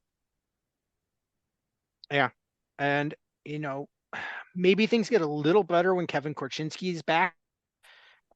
And condolences to him. Uh, on the loss of his dad. That somebody that lost their dad, that it sucks. Um, so condolences to him. But when he comes back, I think, um, I I hope he adds some sort of spark. But yeah, it's been a tough stretch here. Yeah, it has. Let's talk about the Bulls quickly. Is they're a bad team, but man, are they in a shitty situation? Um, you're playing better than you were with Zach LaVine. There's no trade market for Zach LaVine. No, You don't really have finances to work with, and you're still no. not a good team. You know, You with dug without yourself him, such a big hole. and it sucks. Is you lost today. You saw Jimmy Butler, who's a guy that you could have paid, and you decided not to. And because you missed on that, that was that was a big reason I think that the Bulls paid Zach LaVine, is because they didn't pay Jimmy Butler. And you're like, oh, we can't have this happen twice and have him go somewhere else and develop. But if you look, it wasn't Jimmy Butler immediately after the Bulls let him go. It took him a couple of runs with other teams before he figured out he was Jimmy Butler. He wasn't he Yeah. wasn't he wasn't this Jimmy Butler with the Timberwolves or the 76ers. He went to the Heat, and part of that is the system around him and the coaching staff, and they built a team around him. And but Zach is not that guy. And he is on a like a legit championship caliber team. He's a low 2, high 3, number 3 player. And Yeah. you know, we want to shit on the Bulls and shit on Zach LaVine, but to be honest with you, is you need to add another max player. Is look what the Bulls spend in salary, in the salary cap situation. Um, and look where the Bulls are as far as team spending. Um, I'm going to look at NBA's team salaries. All right, this season, how much do you think where do you think the Bulls are as far as team salary? I rank out of 30 teams. So where do I think they rank? Yeah, as far as team spending for this season in the NFL, or sorry, NBA, out of 30 teams. Um, trying to think. I'm gonna say 18th. 14. Completely guessing here. Yeah. Okay, pretty close. Somewhere in the middle. Yeah, they're right in the middle. And their salary is 164.7 million. Golden State is 211.8, Clippers 202.1, Milwaukee 189.5, Phoenix 188.4. So, I mean, there's teams that are spending let's see, 36, 39, almost $50 million more this season than the Bulls. Like, you could Wow. add another max player. You could have, instead of, I mean, if you moved on from either one of their top 2 highest paid players. So if you would have moved on from DeMar, and that's including paying Lonzo Ball $20 million. So let's take Lonzo Ball out, Who's not playing who's and not is playing. probably never going to play for you Yeah. again. So if you had that money from Lonzo Ball to spend and didn't count towards your cap or what you spend, you are like $70 million less than the top team. And say you didn't pay Vooch, that's $88 million. You could have paid 2 more max deals, made Zach your number 3. You don't think you're a better team doing that with DeMar, Zach, and 2 players with max contracts? And Vooch is only getting older. Is so part of this is, we want to put it all on Zach, and he's making a lot of money, and I don't think he's worth that money, but you also are not putting a max type player around him.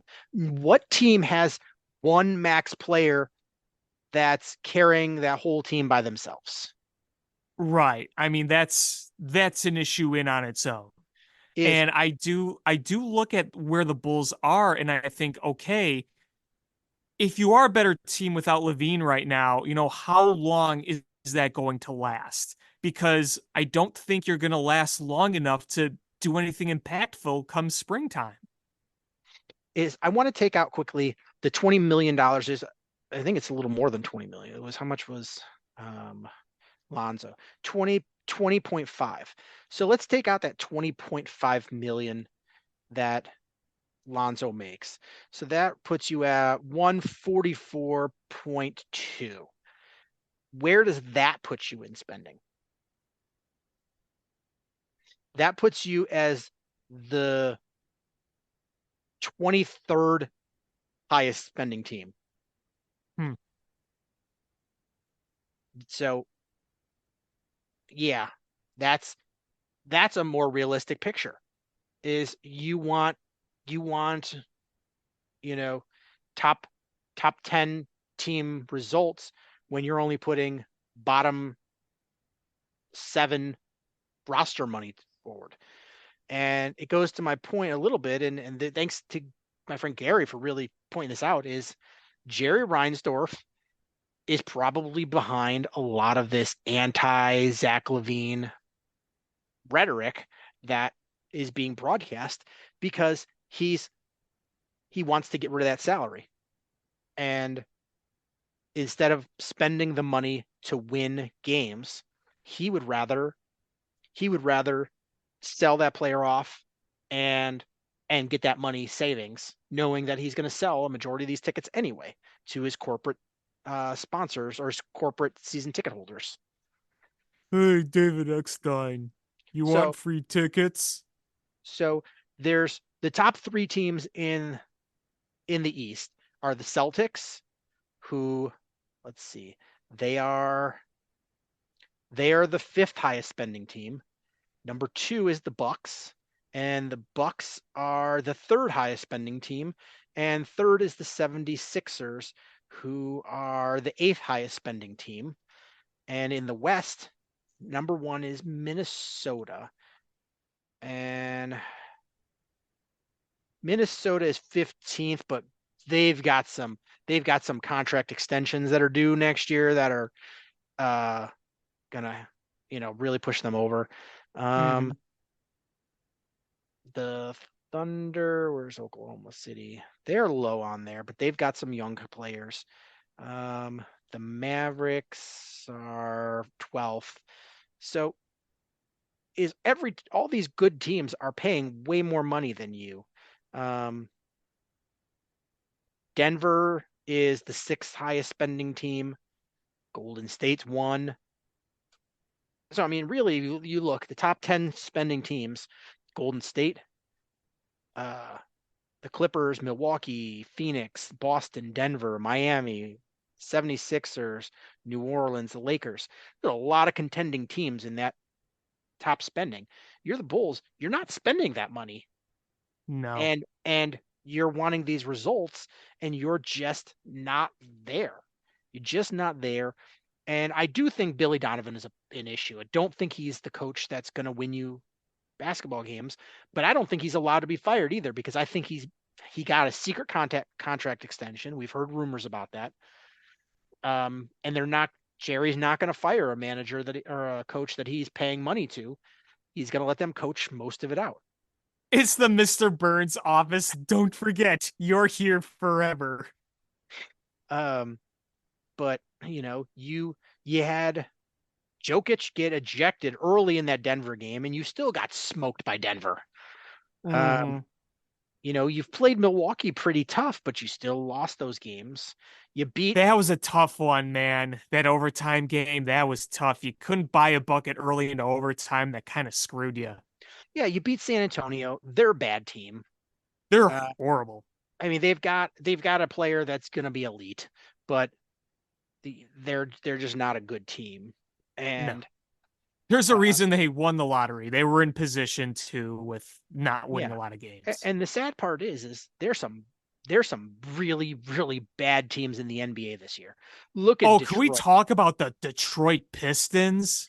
That is a terrible basketball team. And What's are they still on that losing streak? um, Let's they have not won a game since they beat the Bulls in October. yeah. They That smoked was the Bulls. They smoked the Bulls. the game where Zach Levine scored like what, 50 in that game? Is You what's remember that? hilarious. Yeah, what's hilarious is they started off the season 2-1. They lost by 1 point.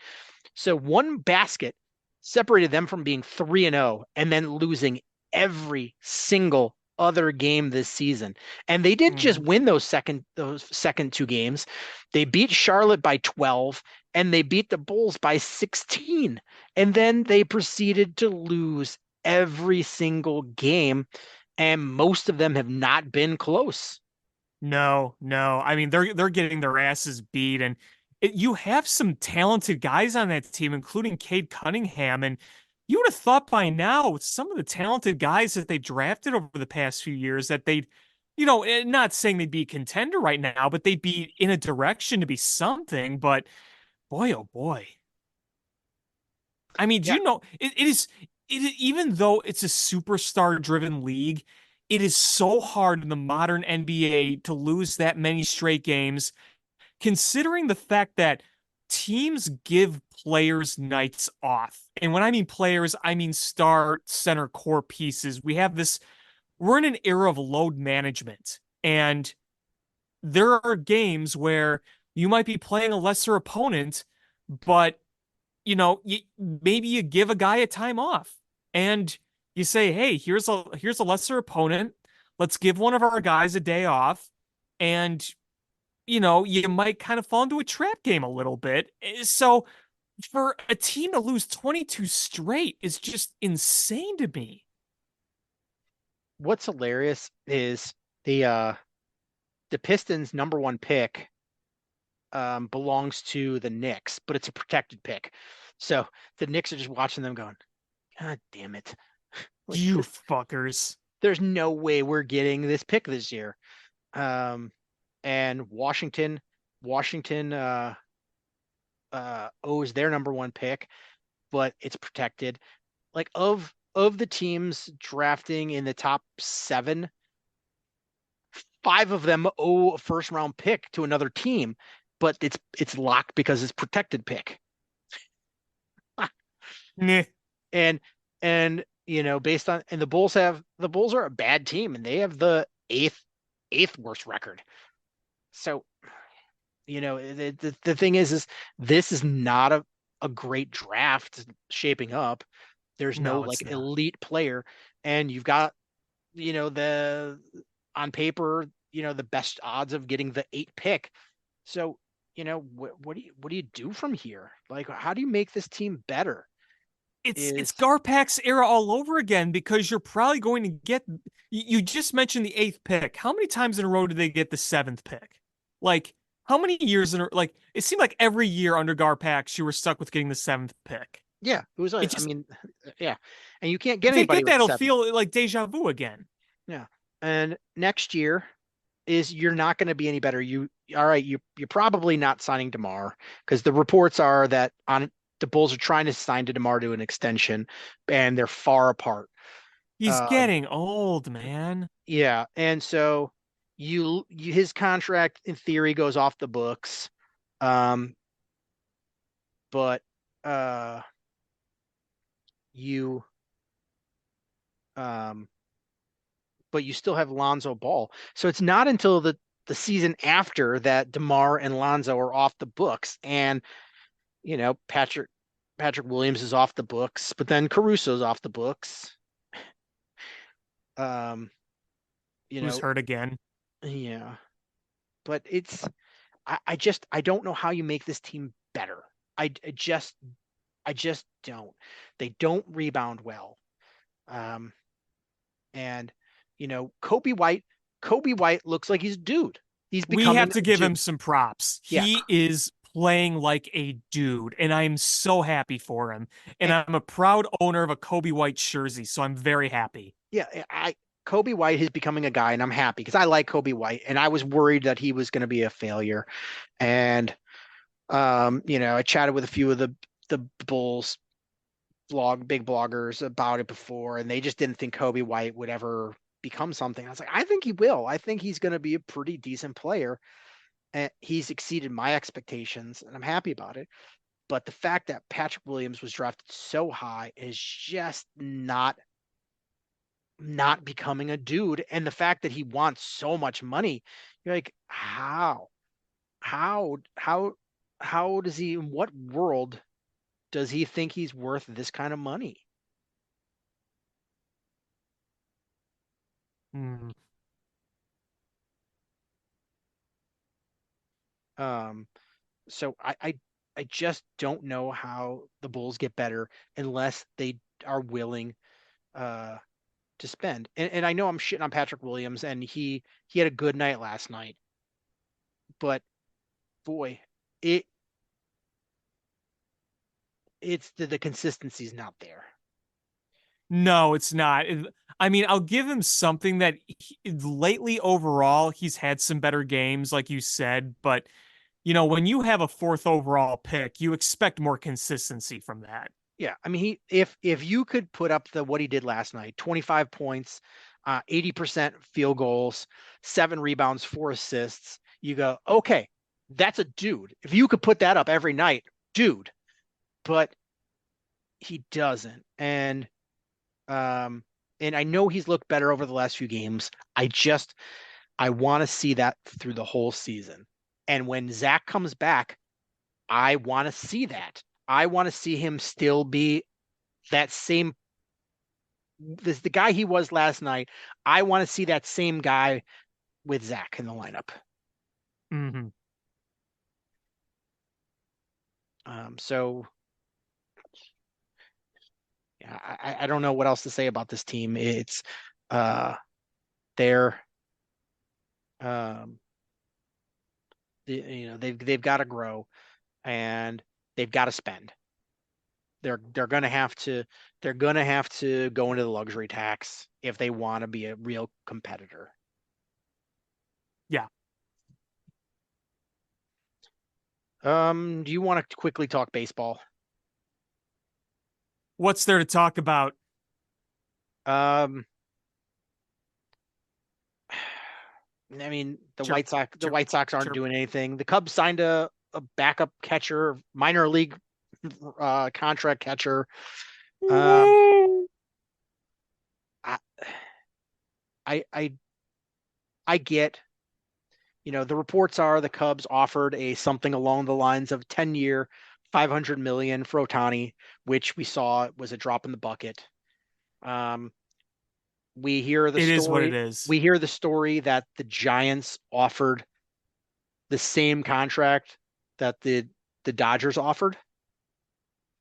Um, and the fact that he chose the Dodgers makes me think that it was the Dodgers all along, and that everybody else It was. was either a leverage or you know uh or a smoke screen. I don't think it was ever going to be the Cubs, even if they would have No. offered more money. No. He didn't want to come here, and that's just that.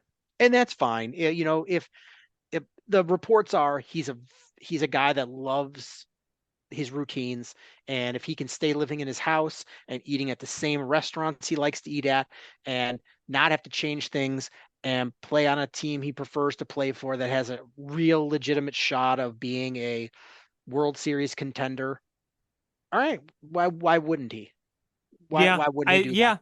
That's what he wants. That's what he wants. It's his choice. It is what Yeah. it is. Is at the end of the day, Can't blame him for it. at the end of the day, is um, if you're paid $700 million and you're making another, what the report I saw was he's making $50 million a year in endorsements. I don't know if that's true, but if he is, that guy has FU money and he can do Yeah. whatever he wants. And it's it's not like you or I, where if somebody was to offer a big money, you're like, okay, I like living in Chicago, but if somebody's offering me, you know, like a shit ton of money to live somewhere else, okay, well, yeah, because I don't have FU money. This guy's got FU money, And then he's going to retire and then get like most of his contract afterwards. he's set for life. So um I I there's nothing the Cubs could have done. I'm sure I'm sure he would have been happy being here. And I'm sure Seiya Suzuki told him really good things about being here. There's no doubt in my mind. But the fact that we did make the pitch and there was no chance it was going to happen, I don't feel bad about it. It happened. It would have been huge. And I'm glad it wasn't one of those situations where it stopped us from going after other players. Um, but that it wrapped up early and now we can focus on other players.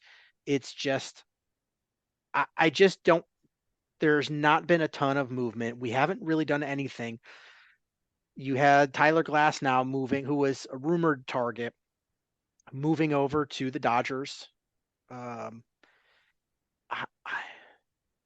the Cubs have a lot of work to do, and they just really haven't done anything yet. It can't be Craig Counsell is your offseason win. That can't be it. No, of course not. No. Um, the good thing is, I I'm sure you heard the recent uh what Scott Boras had to say about Bellinger and the Cubs. I wrote all about it. Yes. And honestly, I think everything there is desperation is not the right word, but I think that Scott Boras realizes that market for Cody Bellinger is not as robust as he once thought it would be. Well, you had the Yankees make the Juan Soto move, and then you had the Giants sign their free agent. Mm-hmm. Uh, so, those two are likely out, or at Dodgers, I think, least are not out. as likely. Yeah, I don't think the Dodgers are bringing Cody Bellinger back. I mean, it sounds like per John Heyman, it's going to be between the Cubs and the Blue Jays. Are the Blue Jays going to pony up to a certain number, knowing that they have all their guys to pay? I don't know. So I feel better about a Cody Bellinger reunion than I did a few weeks ago. And I feel like it's going to be less money than I was worried it would be. I still think, I mean, it's going to be a shit ton of money and a lot of years. I think it's going to be a little softer than worst case scenario. If it's like, if you get him at say like 20 million AAV, then I think, okay, that's you can roll with that, right? Oh, absolutely. Um, but I think it's looking more likely there'll be a reunion. And I think I think the fact that the Cubs gave him so much money last year on a flyer to trying to rehab him.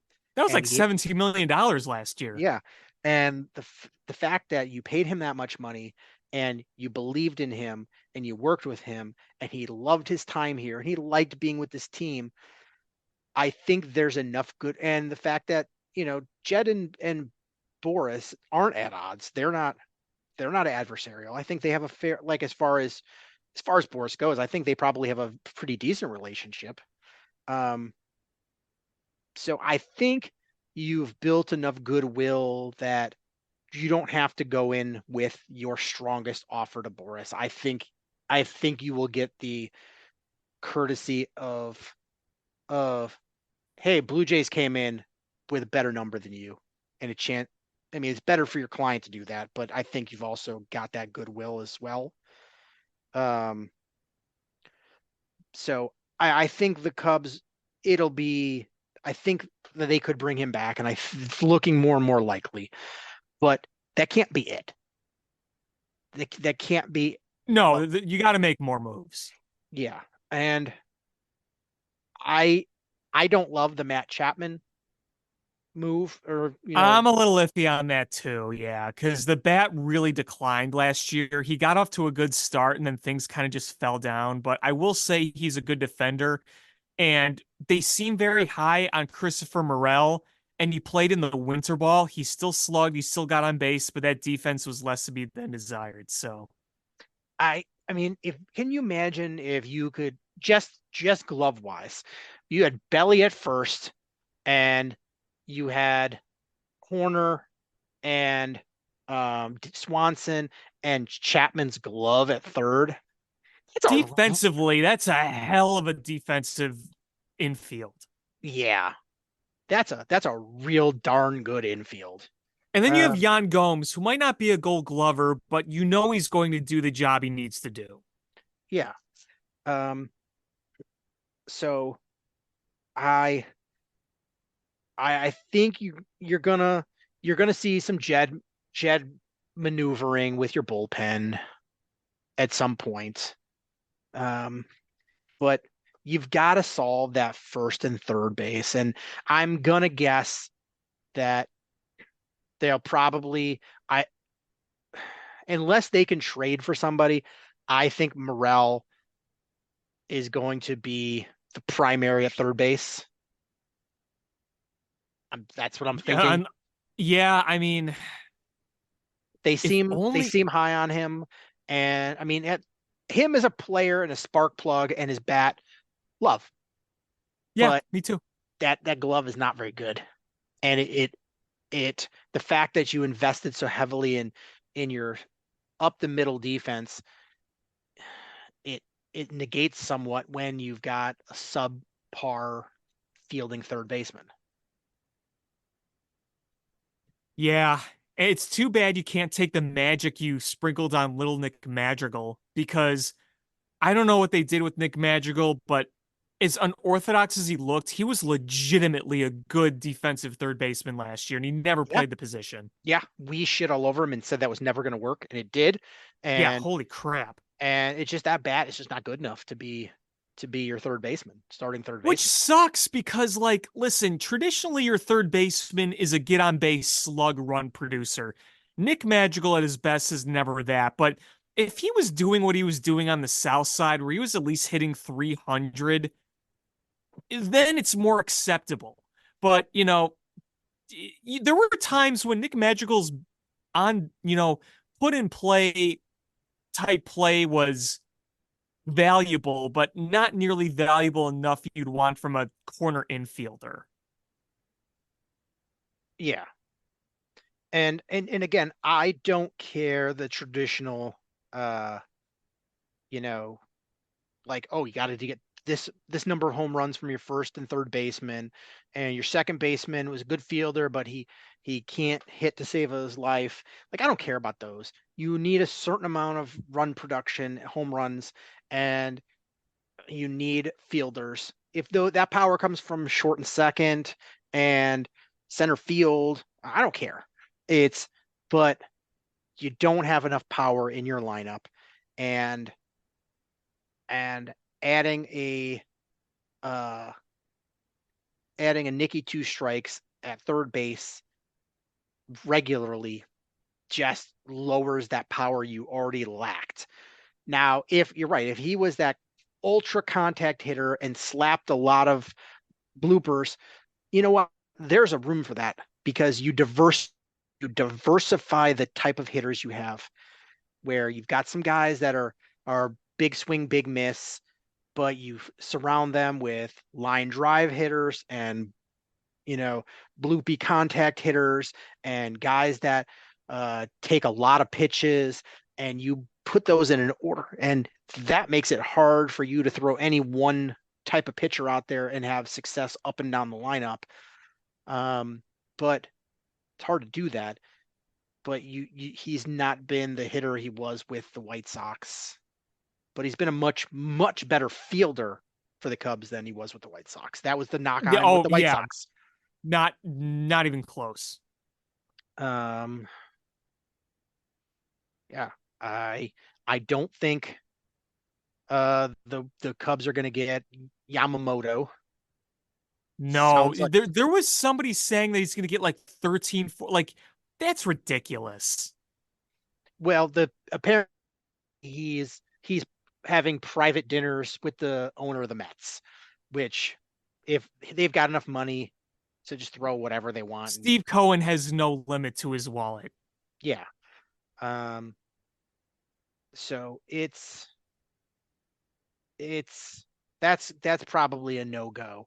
And I know there's been a bunch of other you know Asian players that the Cubs are interested in that are not as expensive, but um it's there's just a Inamaga's one. You know who I think the Cubs would be really well-rounded get that they should go get Jordan Montgomery. I was I think that about would to be a say good Jordan addition. Montgomery. Yeah, I think I just don't I just don't know what kind of money he's going to get. Um, Probably 6 year, 150, 160, Pay the 100. fucking money, man. Um, yeah, I mean, there's also Blake Snell. Him too. Uh, I'm going to say this, and maybe I regret saying this. I'm okay with not trading and giving the extension to Tyler Glasnow that the Dodgers gave. Tyler Glasnow is very good, but keep in mind he started 20 plus games once in his entire career, and he's been in the league since 2016. I'm going to throw an interesting name out there. Uh, is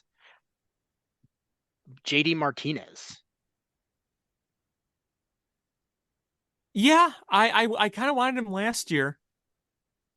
I mean, the one thing with him is it limits your flexibility. I do like that flexibility where, you could put Belly at DH or first base or any of the three outfield spots and Morel at third, first, or DH. JD Martinez is your DH, period. Yes, And there's yes, no flexibility. Everybody else.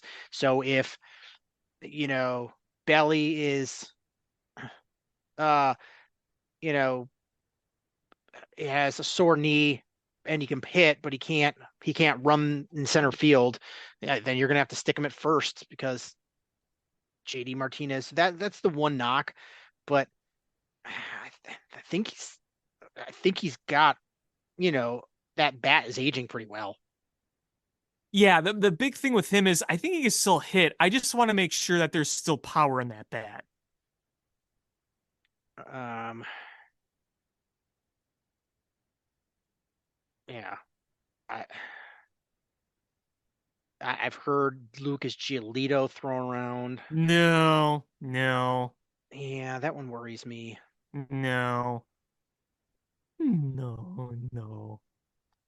I heard somebody say Jorge Soler coming back.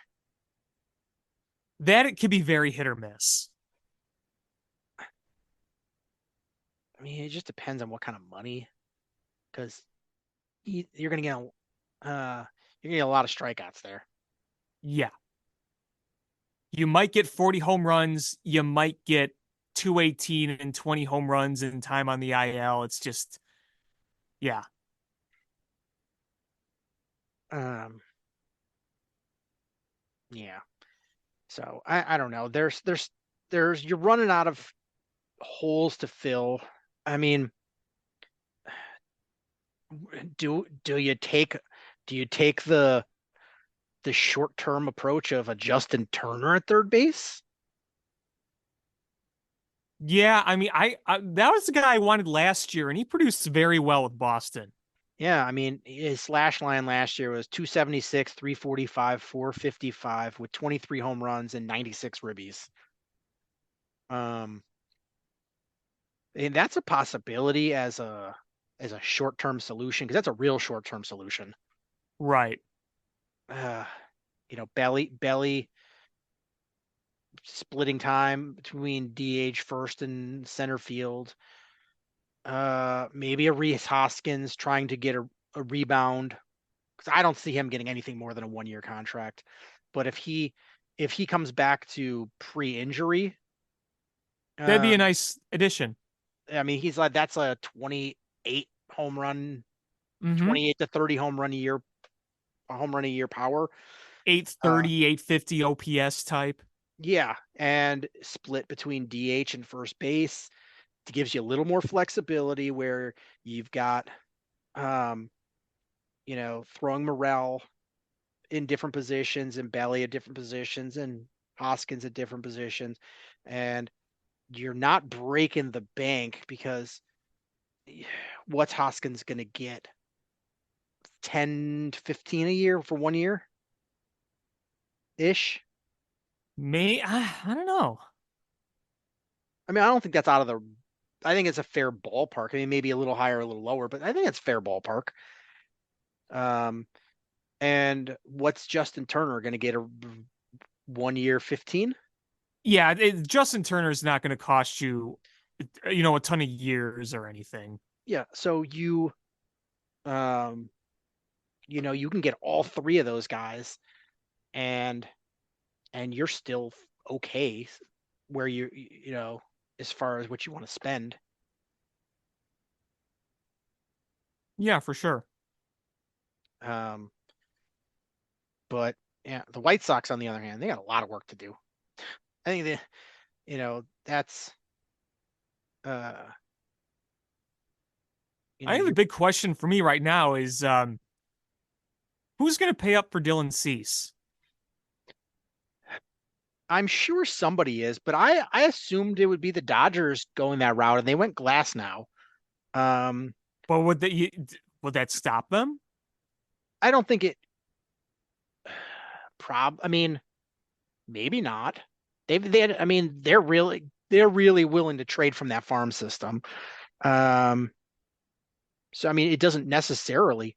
I've heard the price tag on Dylan Cease is pretty high. Yes. And Will a right, team become desperate? That's the question. the question is, yeah, is who is it? The asking price is too much, I think, because is you're treating him at a low point. I think he can rebound and be that guy that you saw him be, but without proving it, you're you're taking the flyer, you're taking a risk. So why would you pay for top flight production if that's not what you got last year? Right, right. So I think the White Sox asking price based on who he was last year is way too high. Um, So I think you're more likely to have the White Sox come down in asking price rather than um a team be uh you know desperate. The question comes is do the White Sox go screw it and we'll trade him at the trade deadline and try to rebound some of his value and Kind of like then what they did with Quintana in 2017. yeah, because if he rebounds, but that's a risk on you because if he doesn't rebound, then his value falls even lower. And if he does, then his value even goes up. So that's the risk is on you though. Right. That's Um, the risk you take. I mean, he's got 2 years of control left. So even if you did trade him this July or August, whenever the trade deadline is this year, it's usually late July. But if you trade him this year and a team gets him for this coming season, he'd have him for another year as well. So you'd still have that cost control if you traded him mid-season. But like you said, how he pitches and if he's healthy will impact the way things play out. Yeah, I mean, part of it is too is the the um starting pitching market. I mean, there's still pitchers out there. So There's plenty of pitchers out there, yes. So I don't think if- teams are going to balk this easily yet. yeah, I mean, you've got Yamamoto, Blake Snell, Jordan Montgomery, um, Sonny Gray signed somewhere, didn't he? Cardinals. Cardinals, yeah. So you've got dudes out there. Um, you've got what Amonga. Mm-hmm. So uh, you know, you've got a bunch of dudes out there that are starting pitchers that you don't have to trade for. I think you're gonna have to see that play out a little bit, and that's why I think there's a good chance that they hold on to him until the deadline, because of the number of of pitchers that are still available. Mm-hmm. I mean, I think Dylan Cease, when he's at his best, is better than a majority of those pitchers that are available as free agents. Absolutely. But you've got to make sure you're getting that dude. Right.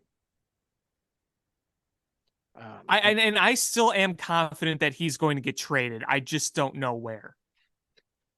probably, I'm just saying is I'm not going to be absolutely shocked if he starts the season with the White Sox. And I think it's just going to depend on if teams throw a good offer out there, even if it's not what the White Sox pipe dream offer is. If somebody throws a good offer out there, I think the White Sox will jump at it because I You need to think they're reload not. that farm system, and you know Jerry's not going to pay that money for him Yeah, when the time comes. and I don't think they're willing to risk the possibility that he gets hurt or he just has a bad performance, especially considering how bad this team is. The odds of him just looking like an ace and when the rest of the team is terrible, like that's not as good. I think if anybody offers a fair contract or a fair trade, he's going to get gone. Um, and I mean, there's a possibility that the Cubs go into that market too. Into the Cease market? It's a possibility. Do you imagine? I mean, it that lines up. That you have a team, that has a need for MLB ready a pitcher in their rotation, and another team that has one. It's looking for depth in the farm system, which you have. And I know historically they don't trade a ton, but I I don't. I mean, I I think it's pretty unlikely. gets the fact that Kenny Williams isn't there anymore probably makes it more likely because I think it was probably Kenny that prevented a lot of that. Getz just doesn't have any of that. There's no baggage there. Um, if he gets a good deal from the Cubs, I think he'll take it in a heartbeat. I'm just are the Cubs willing to pay a hefty price for Dylan Cease? I just don't think the price is going to be as hefty as it was suggested it was going to be. I mean, that the asking price that was leaked was really high. The initial asking price was very high, and you know that's not going to be the ending asking price, but you're going to try to oversell. Yeah, I just if that trade value becomes reasonable, for 2 years of team control for a 20-something-year-old pitcher, I mean, I think that's worth it if you can get a reasonable deal worked out for a trade. Maybe. I'm just not trading 4 players for him, especially 4 of your top 10. Like that's just silly. Right. That's insanity. Yeah, but if you can get a reasonable, so I mean, if I'm the Cubs, I'm having those talks because I don't think that tax is there anymore. That's the thing. I don't think that tax is there. I think at this point it's obviously there's that tax if you're trading in your division, but I don't think that tax is there anymore between the Cubs and the Sox, where they're just, that I'm not saying bad blood, but that crosstown kind of I think Getz is just like that's not there. I think it would be like no different than if they were working on a trade with the Dodgers, as far as it's just it's a team in the National League. My feeling. Yeah, maybe. Yeah, I mean, we'll see how it all plays out. It'll be definitely interesting. I mean, you can never say never, I guess, on a lot of these things. Yeah, I just think it's a actual in the realm of possibility, because you're going to look to bolster if you can get a young controllable arm. It's worth it, especially if you're going to be paying veteran hitters. Yeah. And yeah, the White Sox, and you look at that team they're fielding this year. It is not good. Yeah, I mean, it doesn't seem like their goal in 2024 is to win. It's a rebuild, retool, retransition year. Yeah, I mean, it's not looking good. I mean, you've got Max Stassi, who can't hit his way out of a wet paper bag, as your catcher. Paul DeYoung, who can't hit his way out of a wet paper bag, as your shortstop. Is Romy Gonzalez your second baseman? Probably Nicky Lopez, right? Maybe Nicky Lopez. Your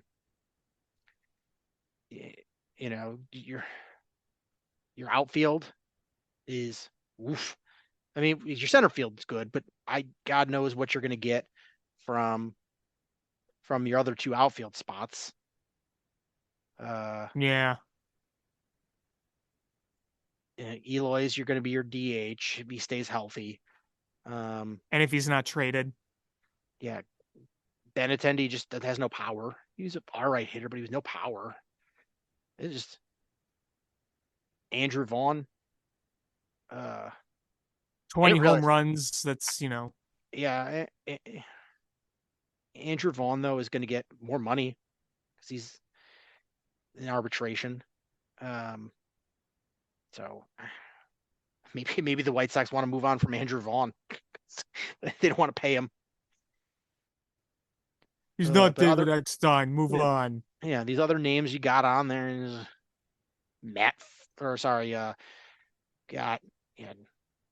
just looking at this roster here. Romy Gonzalez, Corey Lee, Carlos Perez, Brian Ramos, Gavin Sheets, Lenine Sosa. Who? Other than Lou Bob, like nobody in this roster really scares you with that bat. On a little bit, but God, there's no protection on poor Luis Robert. Right. Yeah. This team is gonna suck while old Jerry is still around. Chicago sports. Is there anything else you want to talk about? Nope. I think I've said my piece. All right. Well, that's going to do it for this episode of Bill Swerski Sports Talk Chicago. I want to thank everybody so much for listening. Please hit subscribe, however you listen to podcasts, whether it's iTunes, Stitcher, YouTube, Google Play, Spotify, etc. Share this podcast with your friends, how to grow the show. Follow us on social media at Swerski Sports, facebook.com/Swerski Sports, SwerskiSports.com. Shy Fan Pat 2 for Alex on Twitter/X, or AlexanderJPatCreative.com for all the cool stuff that Alex does. And thank you again. And share this podcast with friends, have a grow the show. And until next time, bear down. Cubs win! What a lucky break! The good Lord wants the Cubs to win! We thank Ditka and God for all they have provided. Cubs win! Cubs win! Cubs win! Oh, I don't want her. You can have her. She's a Packer fan. She can't fit in my van. And she looks like Remember, New Yorkers, smoking crack is not legal on planes. Bears 31 to -7. the Bears.